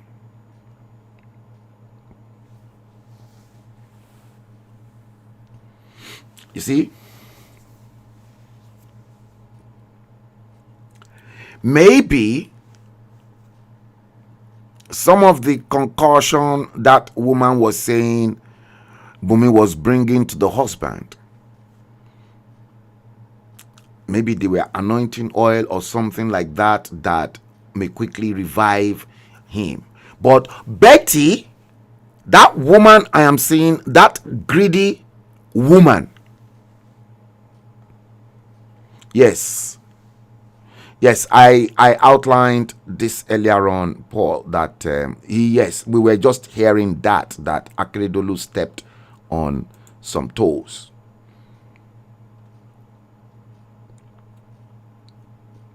And the moment they told him, for me, what he should have done was to seek redress and forgiveness from those toes he stepped on and make up things with them. You see, if Akeredolu happens to be Omoagba, a child of the elders,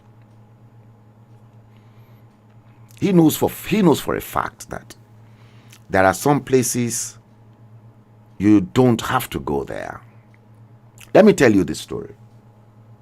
If it is true that Akeredolu upgraded some ballets to a first-class king, because from what I gathered, and somebody who actually came on the social media to expose that the key to Akeredolu's ill health lies with all the kings in Ondo State, and that for Akeredolu to upgrade some ballets, yes, to a first-class king, we were informed through social media that one of the ballets that Akeredolu upgraded in Owo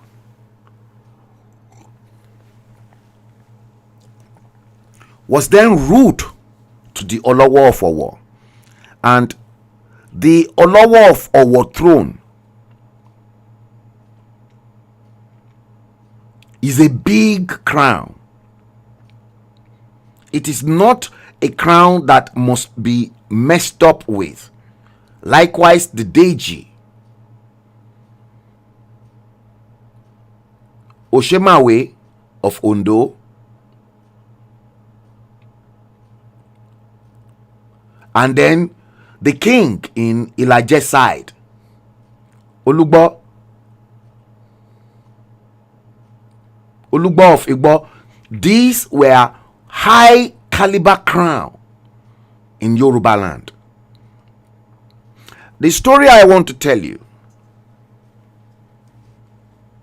was in relation to the throne of Olubadan of Ibadan.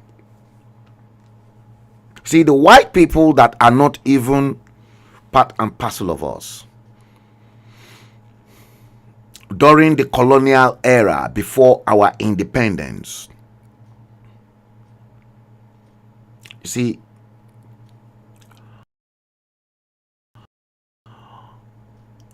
from that account for Omolu Olunloyo, because I watched that tape, I was trying to look for that tape so that I can showcase that for you. From the Governor General, there's been a clamor for some ballets in Ibadan, Oyo State, to be upgraded to the same rank as the Olubadan. Olubadan is the title, the crown, Olubadan, is another one that is very powerful in Yoruba land.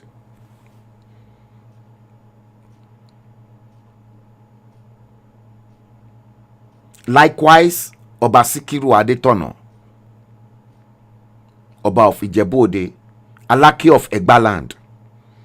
These were powerful thrones in Yoruba land. As for the case of Olubadan, from the days of the colonial era, Governor General were presented with the file. Oyibo people will take a red pen and then write pending.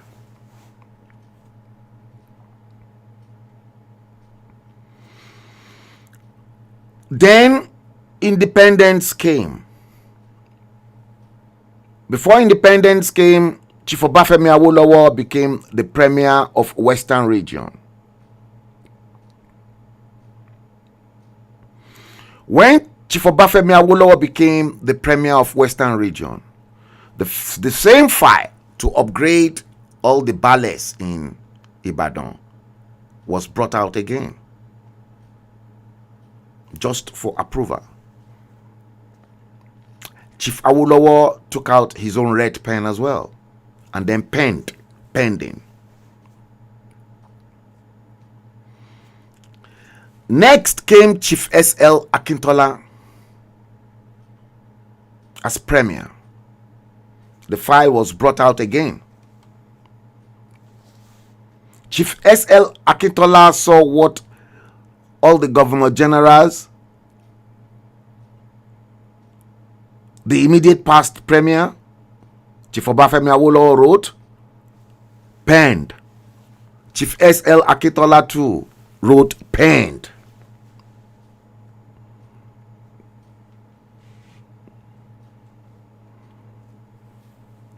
I'm coming to your comment, Paul Oladunjoye. S.L. Akintola too penned the file. All other governors, both military, civilian, Chief Bola Ige, it was presented, penned. After Chief Bola Ige, then came Dr. Omololu Olunloyo, Kemi Olunloyo's dad, the great mathematician. In that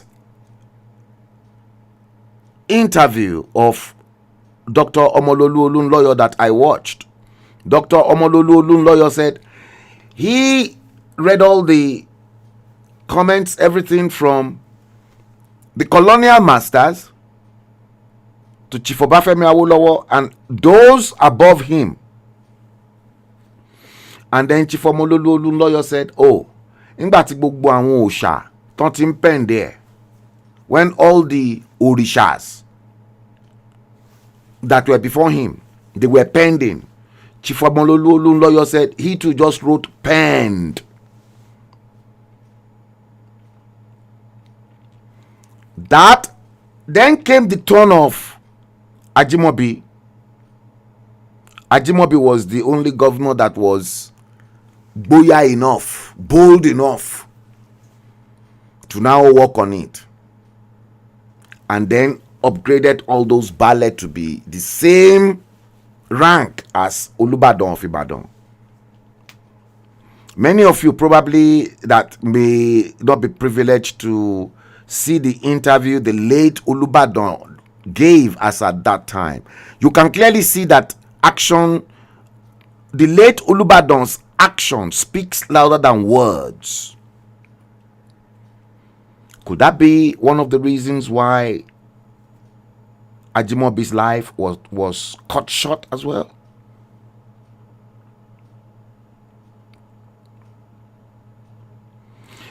You see, with traditional institutions, you don't mess about with traditional institutions, especially where that institution has got order.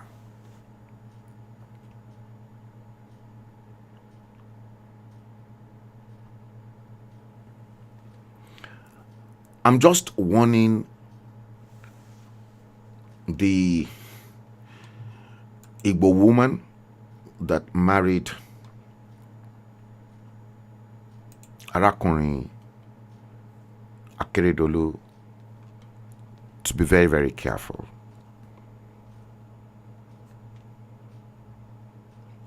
Akure people are not easy,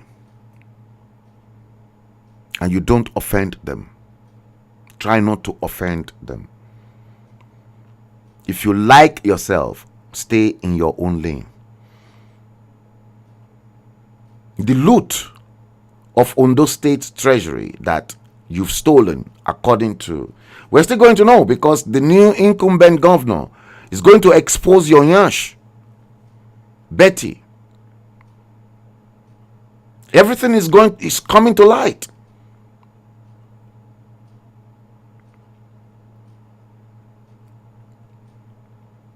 You insulted us. You threw mud at us in Ondo State. Betty, tread very carefully.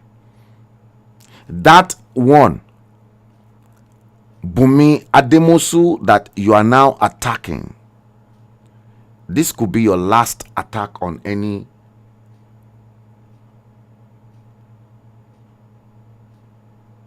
Ondo State sons and daughters. Careful. Like I always say to people, ilẹ̀ ń yọ̀. The floor is slippery. Ilẹ̀ ó ń yọ̀, ilẹ̀ tó ń yọ̀ tó ń gbé alágbára tó ń gbé ṣubú. The floor is slippery. And that slippery floor can fall a big man. Ilẹ̀ ń yọ̀, ilẹ̀ tó ń yọ̀ tó ń gbé alágbára ṣubú. Tread carefully, Betty.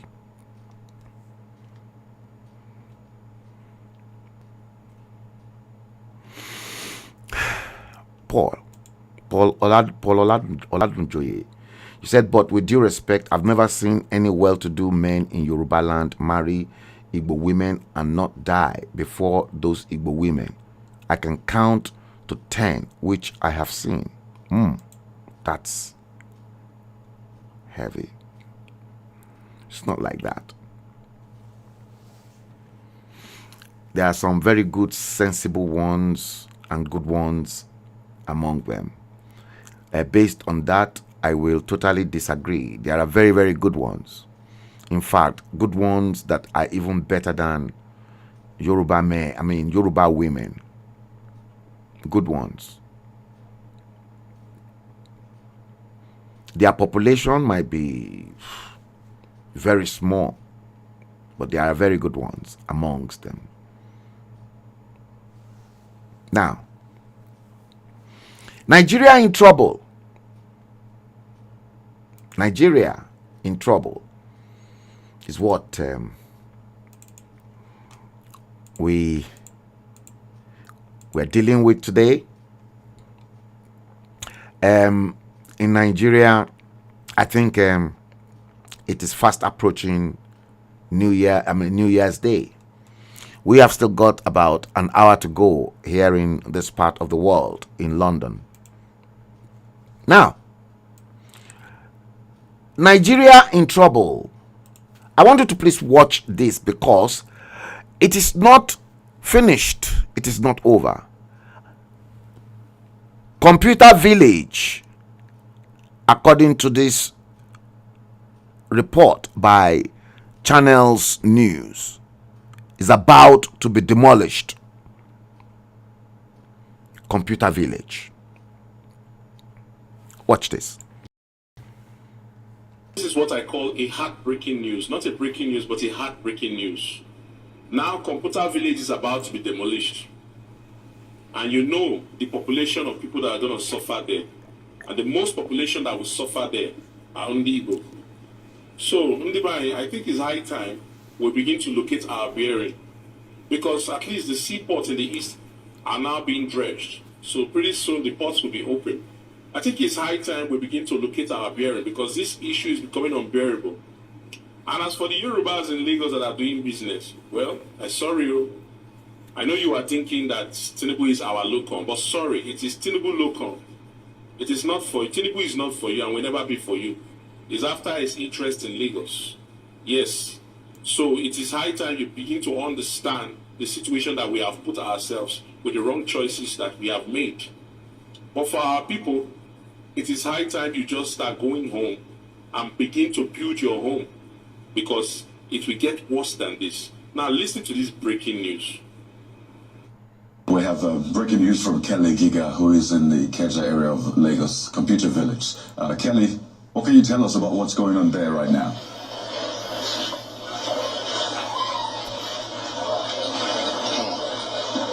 So we're just somewhere around the very popular Computer Village, and what we can tell you right now is that tenants of these shops here, there's so much desperation on their faces, and perhaps we can just pan and let's show you what we are talking about here, because these tenants who have shops here have been left perhaps in a dilemma or confusion.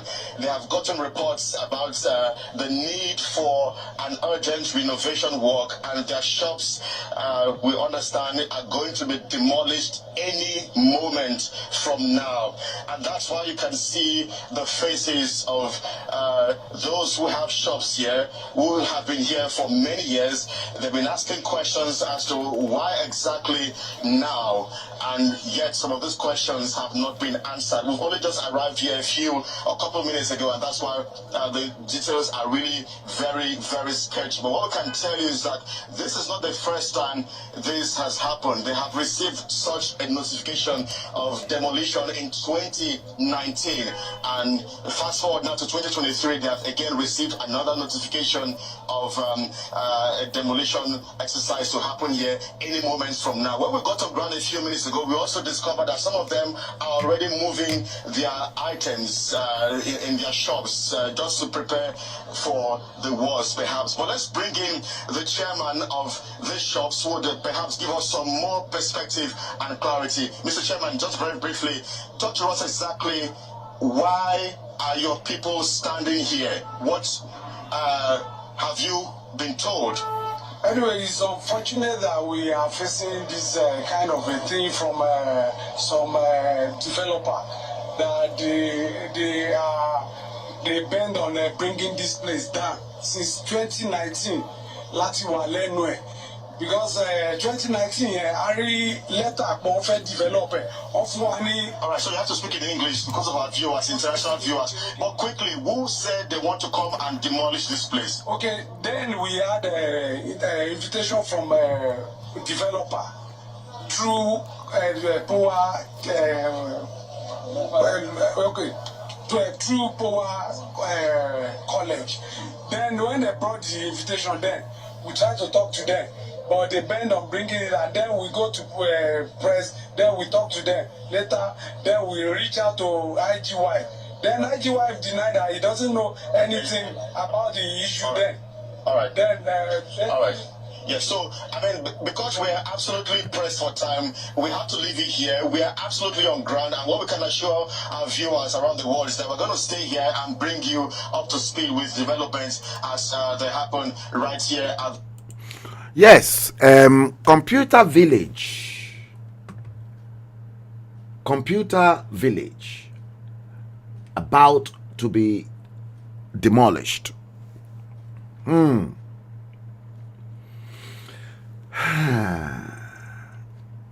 Interesting, ain't it? Very interesting. Computer Village about to be demolished. Ladipo Market gone. Alaba Market gone. Computer Village Ikeja gone. Maybe the government, they've got a master plan. You see, the anchor, the presenter of that program on the street, we can clearly see he's of the Igbo extractions. He's from the Igbo side. And I tell you what,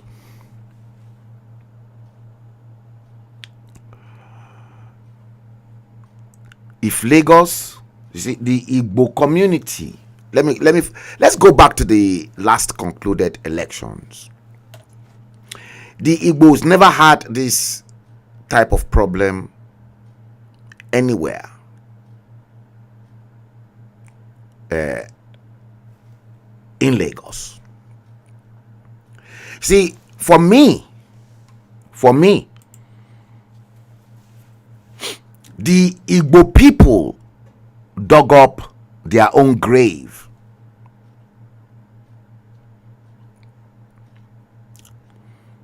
The Igbo people, they dug up their own grave.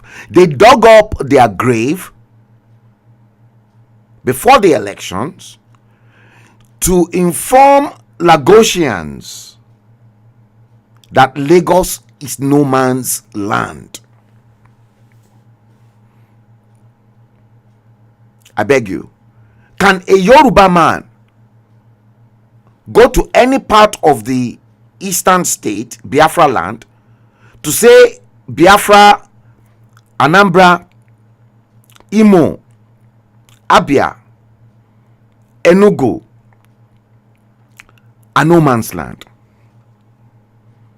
And the Igbo people will not chop off that Yoruba man's head to tell him Onyoshi, Onyara, Onyak Pete. The Igbo people messed up everything for themselves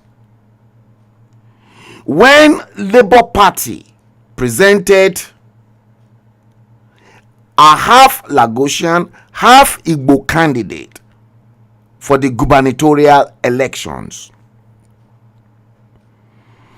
An Igbo candidate born of a Yoruba father who wants to rule Lagos but cannot speak Yoruba. Number one, how does Rhodes Vival, how did he intend communicating with the market women that doesn't even understand English? He will be speaking to them in pidgin. The pidgin that some market women even struggle to understand.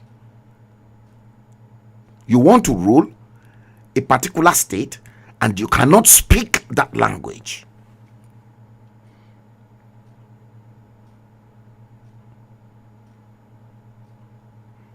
They cost it. Mere hearing that, the Fulanis themselves are not even bold enough to claim that Lagos is no man's land, when, as a matter of fact, they've even installed their own Oba, Emir in Lagos, their own Seriki. Their Seriki in Lagos will never lay claim or tell Fulanis that Lagos is no man's land.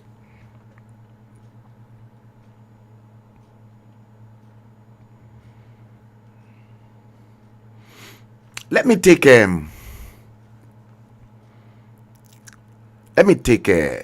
Narada Franklin's comment.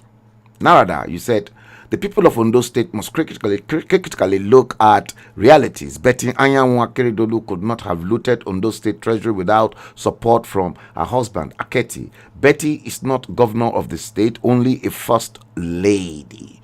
You are absolutely right, Narada Franklin. But power intoxicate. Have you forgotten what happened during Umaru Yaradua's period? What about Goodluck Ebele Jonathan? Are you telling me that them Patience Jonathan did not looted Nigeria even though the husband was in power? Of course, them Patience Jonathan stole billions. Not only that, what about Dinziani Alisi Madweke? Jonathan's girlfriend, Minister of Petroleum. Dinziani was not in power.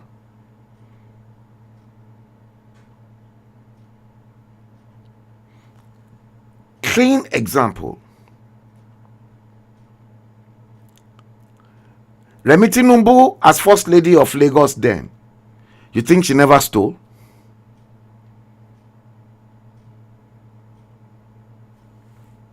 Ajimobi of Oyo State. You think the wife never stole? Wike, River State. You think the wife never stole? Amechi of River State. Then, you think Amechi's wife never stole?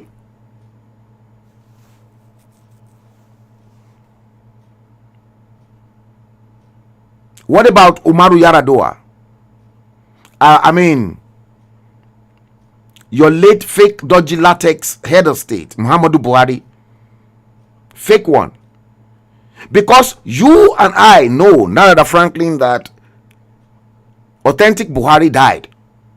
And that because it is a fake that was ruling you, Lord.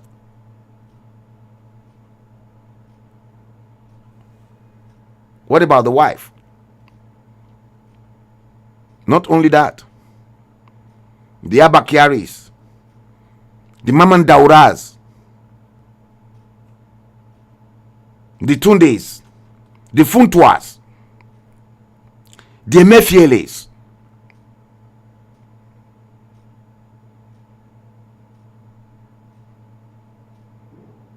It's terrible. Now, the wife is not in power. Let us look at it this way, Narada. The wife was not in power. But then and again, the husband was sick. According to that tape you heard,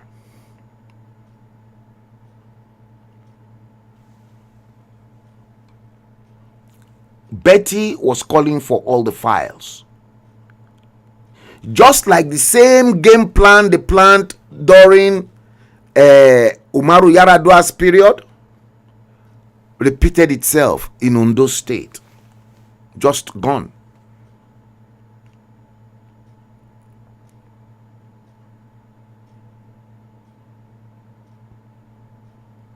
Chop, chop, chop, chop, chop. We will know everything very, very soon. Because the new governor is going to probably carry out a forensic accounting system to tell us the gravity of how much was looted in Ondo State through Betty and her husband, the late governor.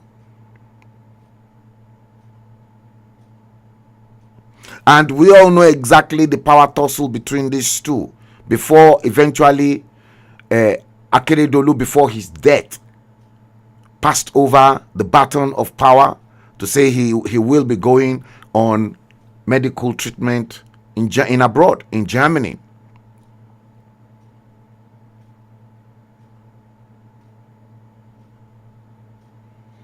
Nigeria, hashtag Nigeria in trouble.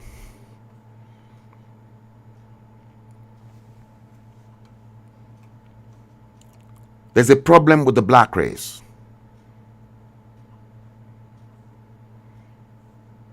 Now,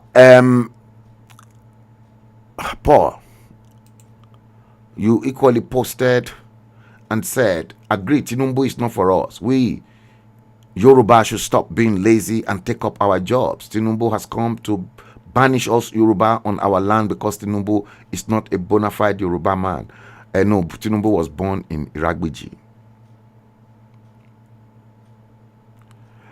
Narada Franklin, you said we must face reality. If Igbo people pull out of Lagos completely, the economic activities of Lagos will be doomed. Meaning Lagos will fall. No. Before the Igbos came to Lagos, Narada, before the Igbos came to Lagos, Lagos was being managed business-wise by not only Lagosians, but the entire Yoruba tribe in the southwest. Let me give you a typical example. Idumota Market, Jankara Market were all managed by Yoruba people. The economic activities was flourishing.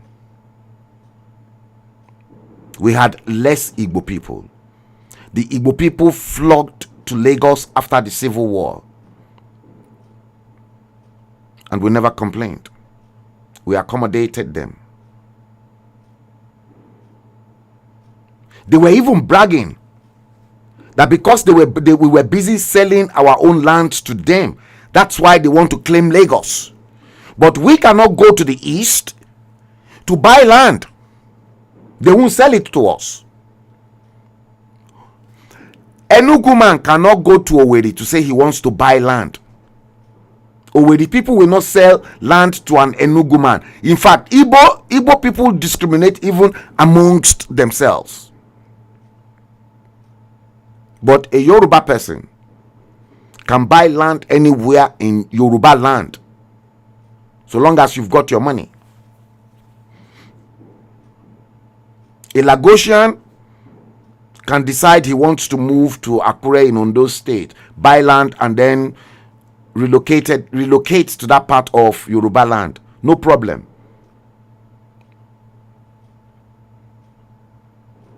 Ondo people. Do you know how many Ondo people with superior properties in Lagos? Ondo people know how many Ijebus. Do you know how many Ijebus are in Lagos? Idumota, Jankara, Ewekoro Market, all this, they were all controlled. Ijebu people own business. Ijebu people are the Jews of the Yoruba people.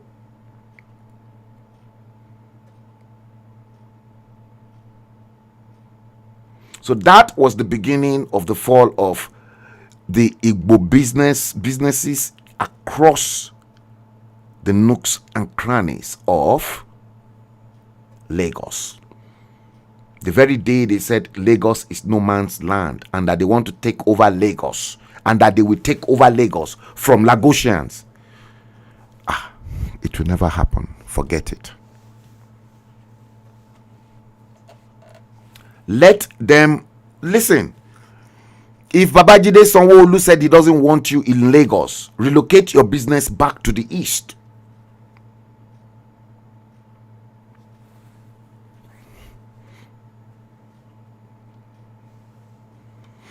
Narada Franklin, you posted the Impatience and Diziani Madueke. These are women having intimate relationship with Jonathan. He gave his blessings to these women to do whatever they deem fit necessary, even looting state treasuries.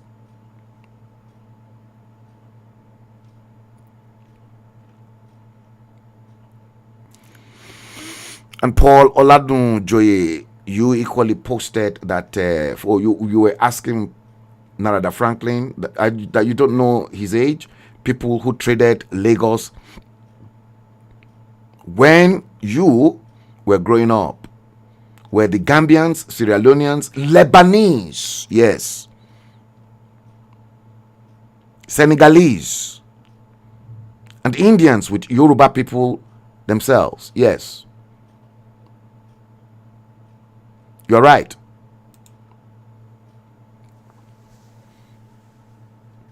The Lebanese. Who owns Iswani Textile? Indian.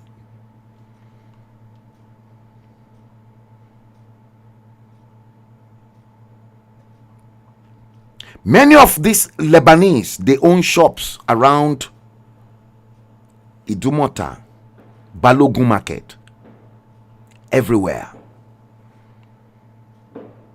To the extent that even some of our women, Yoruba women, they were marrying Lebanese people, Lebanese men.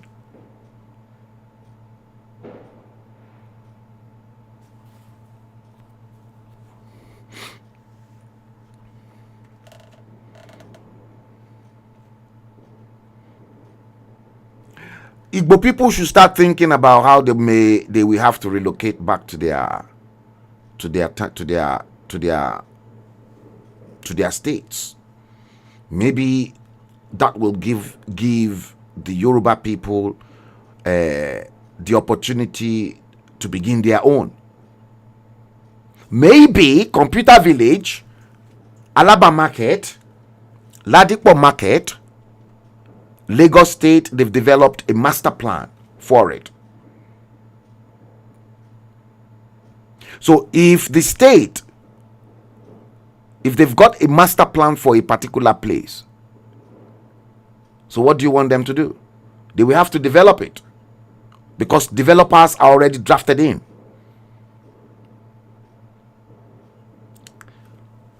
It will have to be developed. So, and in the process, they can move their business location back to the east. You can clearly hear that guy saying that they are already dredging the river, because all Biafran states, Igbo land is a landlocked states. They are all landlocked. That was exactly what I was saying to them. If they say they want their Biafra, they are shouting. If they come, if they fly, if their plane should take off from Biafra land, if they want to go west, they will have to fly through the airspace of Yoruba land. That is if Yoruba is still will still be part and parcel of the well reconstituted 1963 regional formation of Nigeria. Or if they say they want their own Biafra land, and if a referendum is passed, and if they get their own Biafra country, coming to the east, they will have to pass through Yoruba land. Going further east, they will have to go through either Bayelsa State or Akwa Ibom. And going up north, they can't miss it. They will have to go through Benue State.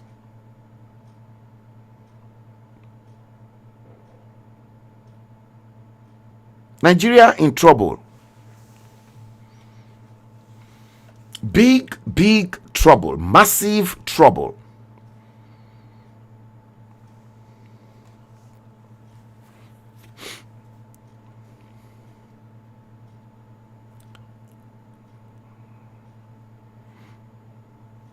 Yeah, Narada Franklin, you said Lebanese and Indians were foreign entities bankrolling businesses in Lagos. It got to a point that Lebanese and Indians were fighting for complete autonomy in Apapa Wharf, commercial district area. Yeah, but that has always been the case. So Narada, do you want me to tell you exactly some of the secrets that were engaged by the Igbo community in Idumota, especially within the stationery stores? Yoruba people selling stationaries. In the night, Igbo competitors of Yoruba stationery retailers, Igbo people will go and boggle their shops at night. They will steal, confiscate, they will destroy. They destroyed Yoruba people in business. That was why some Yoruba people moved away completely from any business Igbo people are trading. The same Igbo people you find with adulterated goods. I remember in the late 70s,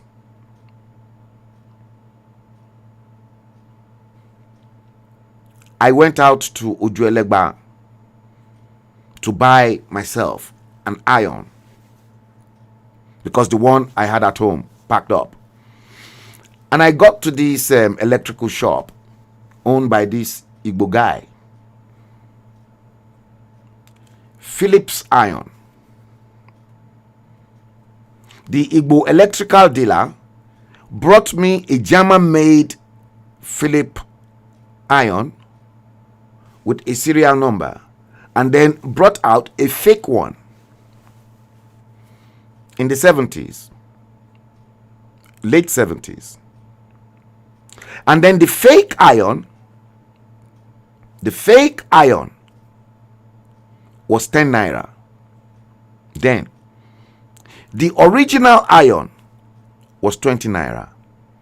I had no choice when I was presented with fake and original than to go for the original. 10 naira difference. That is how terrible they manufacture fake goods. Now let me show you the current situation in Nigeria.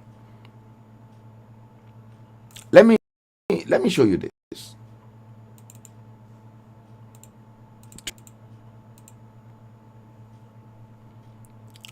Let me show you that. I think I've actually posted it here.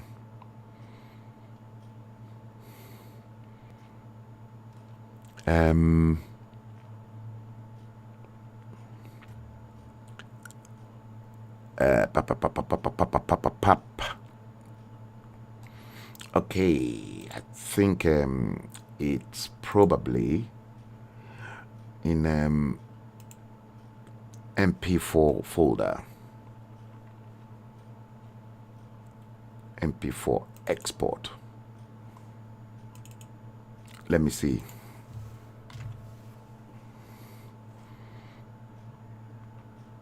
Yeah, this is it.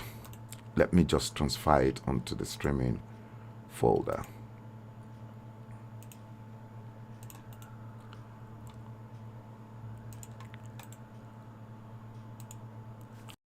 Okay.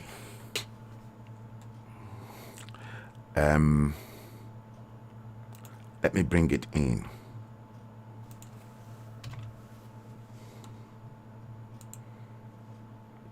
I want you to watch this.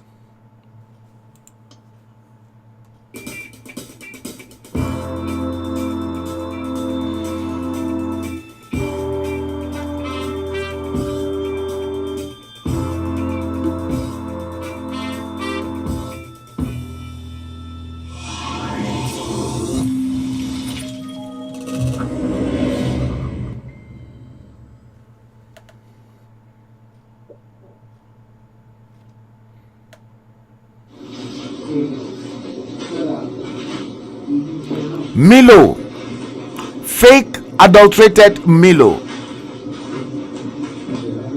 being packaged with the Chinese in Nigeria. But somebody must be behind that. You see that? Fake Milo.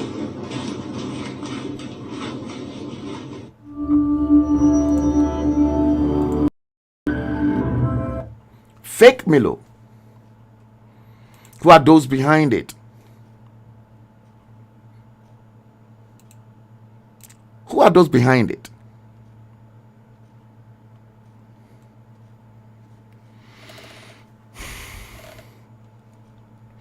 Yeah, because it is midnight and some of you may want to enjoy and stay put with your loved ones. Look, guys, let's bring the stream to an end, most especially for those who may want to rewatch the broadcast. Yes, Iyedara Kowe will be joining us on Tuesday, according to her, because she won't be streaming either. So it is because it is New Year's Eve, so maybe she's out and about and she was getting prepared. And guys, I wish you all the very best in this new year. Join us if I can come live as well tomorrow. Yes, we will do some stuff. I've got loads of things to dish out to you.